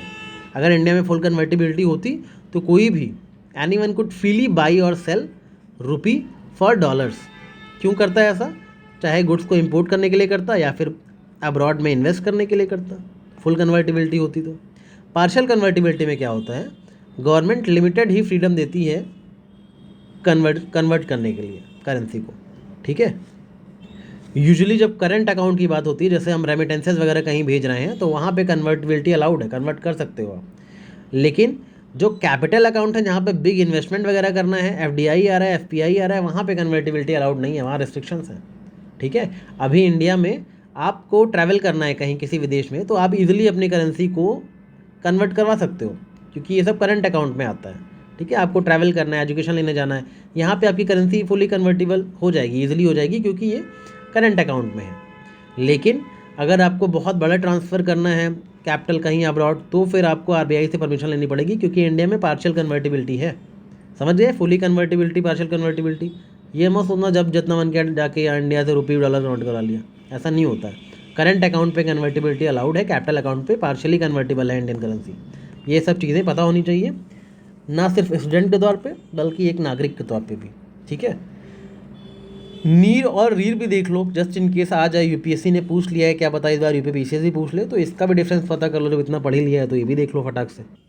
देखो यहाँ पे नॉमिनल इफेक्टिव एक्सचेंज रेट क्या होता है? कोई भी चीज़ नॉमिनल है मतलब इन्फ्लेशन पे एडजस्ट नहीं करी गई है, रियल है मतलब इन्फ्लेशन पे एडजस्ट करी गई है। जैसे हमने जीडीपी पढ़ा था, नॉमिनल जीडीपी को इन्फ्लेशन पे एडजस्ट नहीं करते, लेकिन रियल जीडीपी को तो करते हैं ना। तो वही चीज़ यहाँ पे भी, अगर एक्सचेंज रेट को आप नॉमिनल यानी इन्फ्लेशन पे एडजस्ट नहीं करोगे तो फिर वो नॉमिनल कहलाएगा, इन्फ्लेशन पे एडजस्ट करोगे तो रियल कहलाएगा। ये तो हो गया बेसिक चीज़। अभी होता क्या है ये देखो, नीर जो है nominal effective exchange rate actually है एवरेज वैल्यू, मान लो इसको, क्या मान लो? Weighted average value. किस चीज़ की वैल्यू?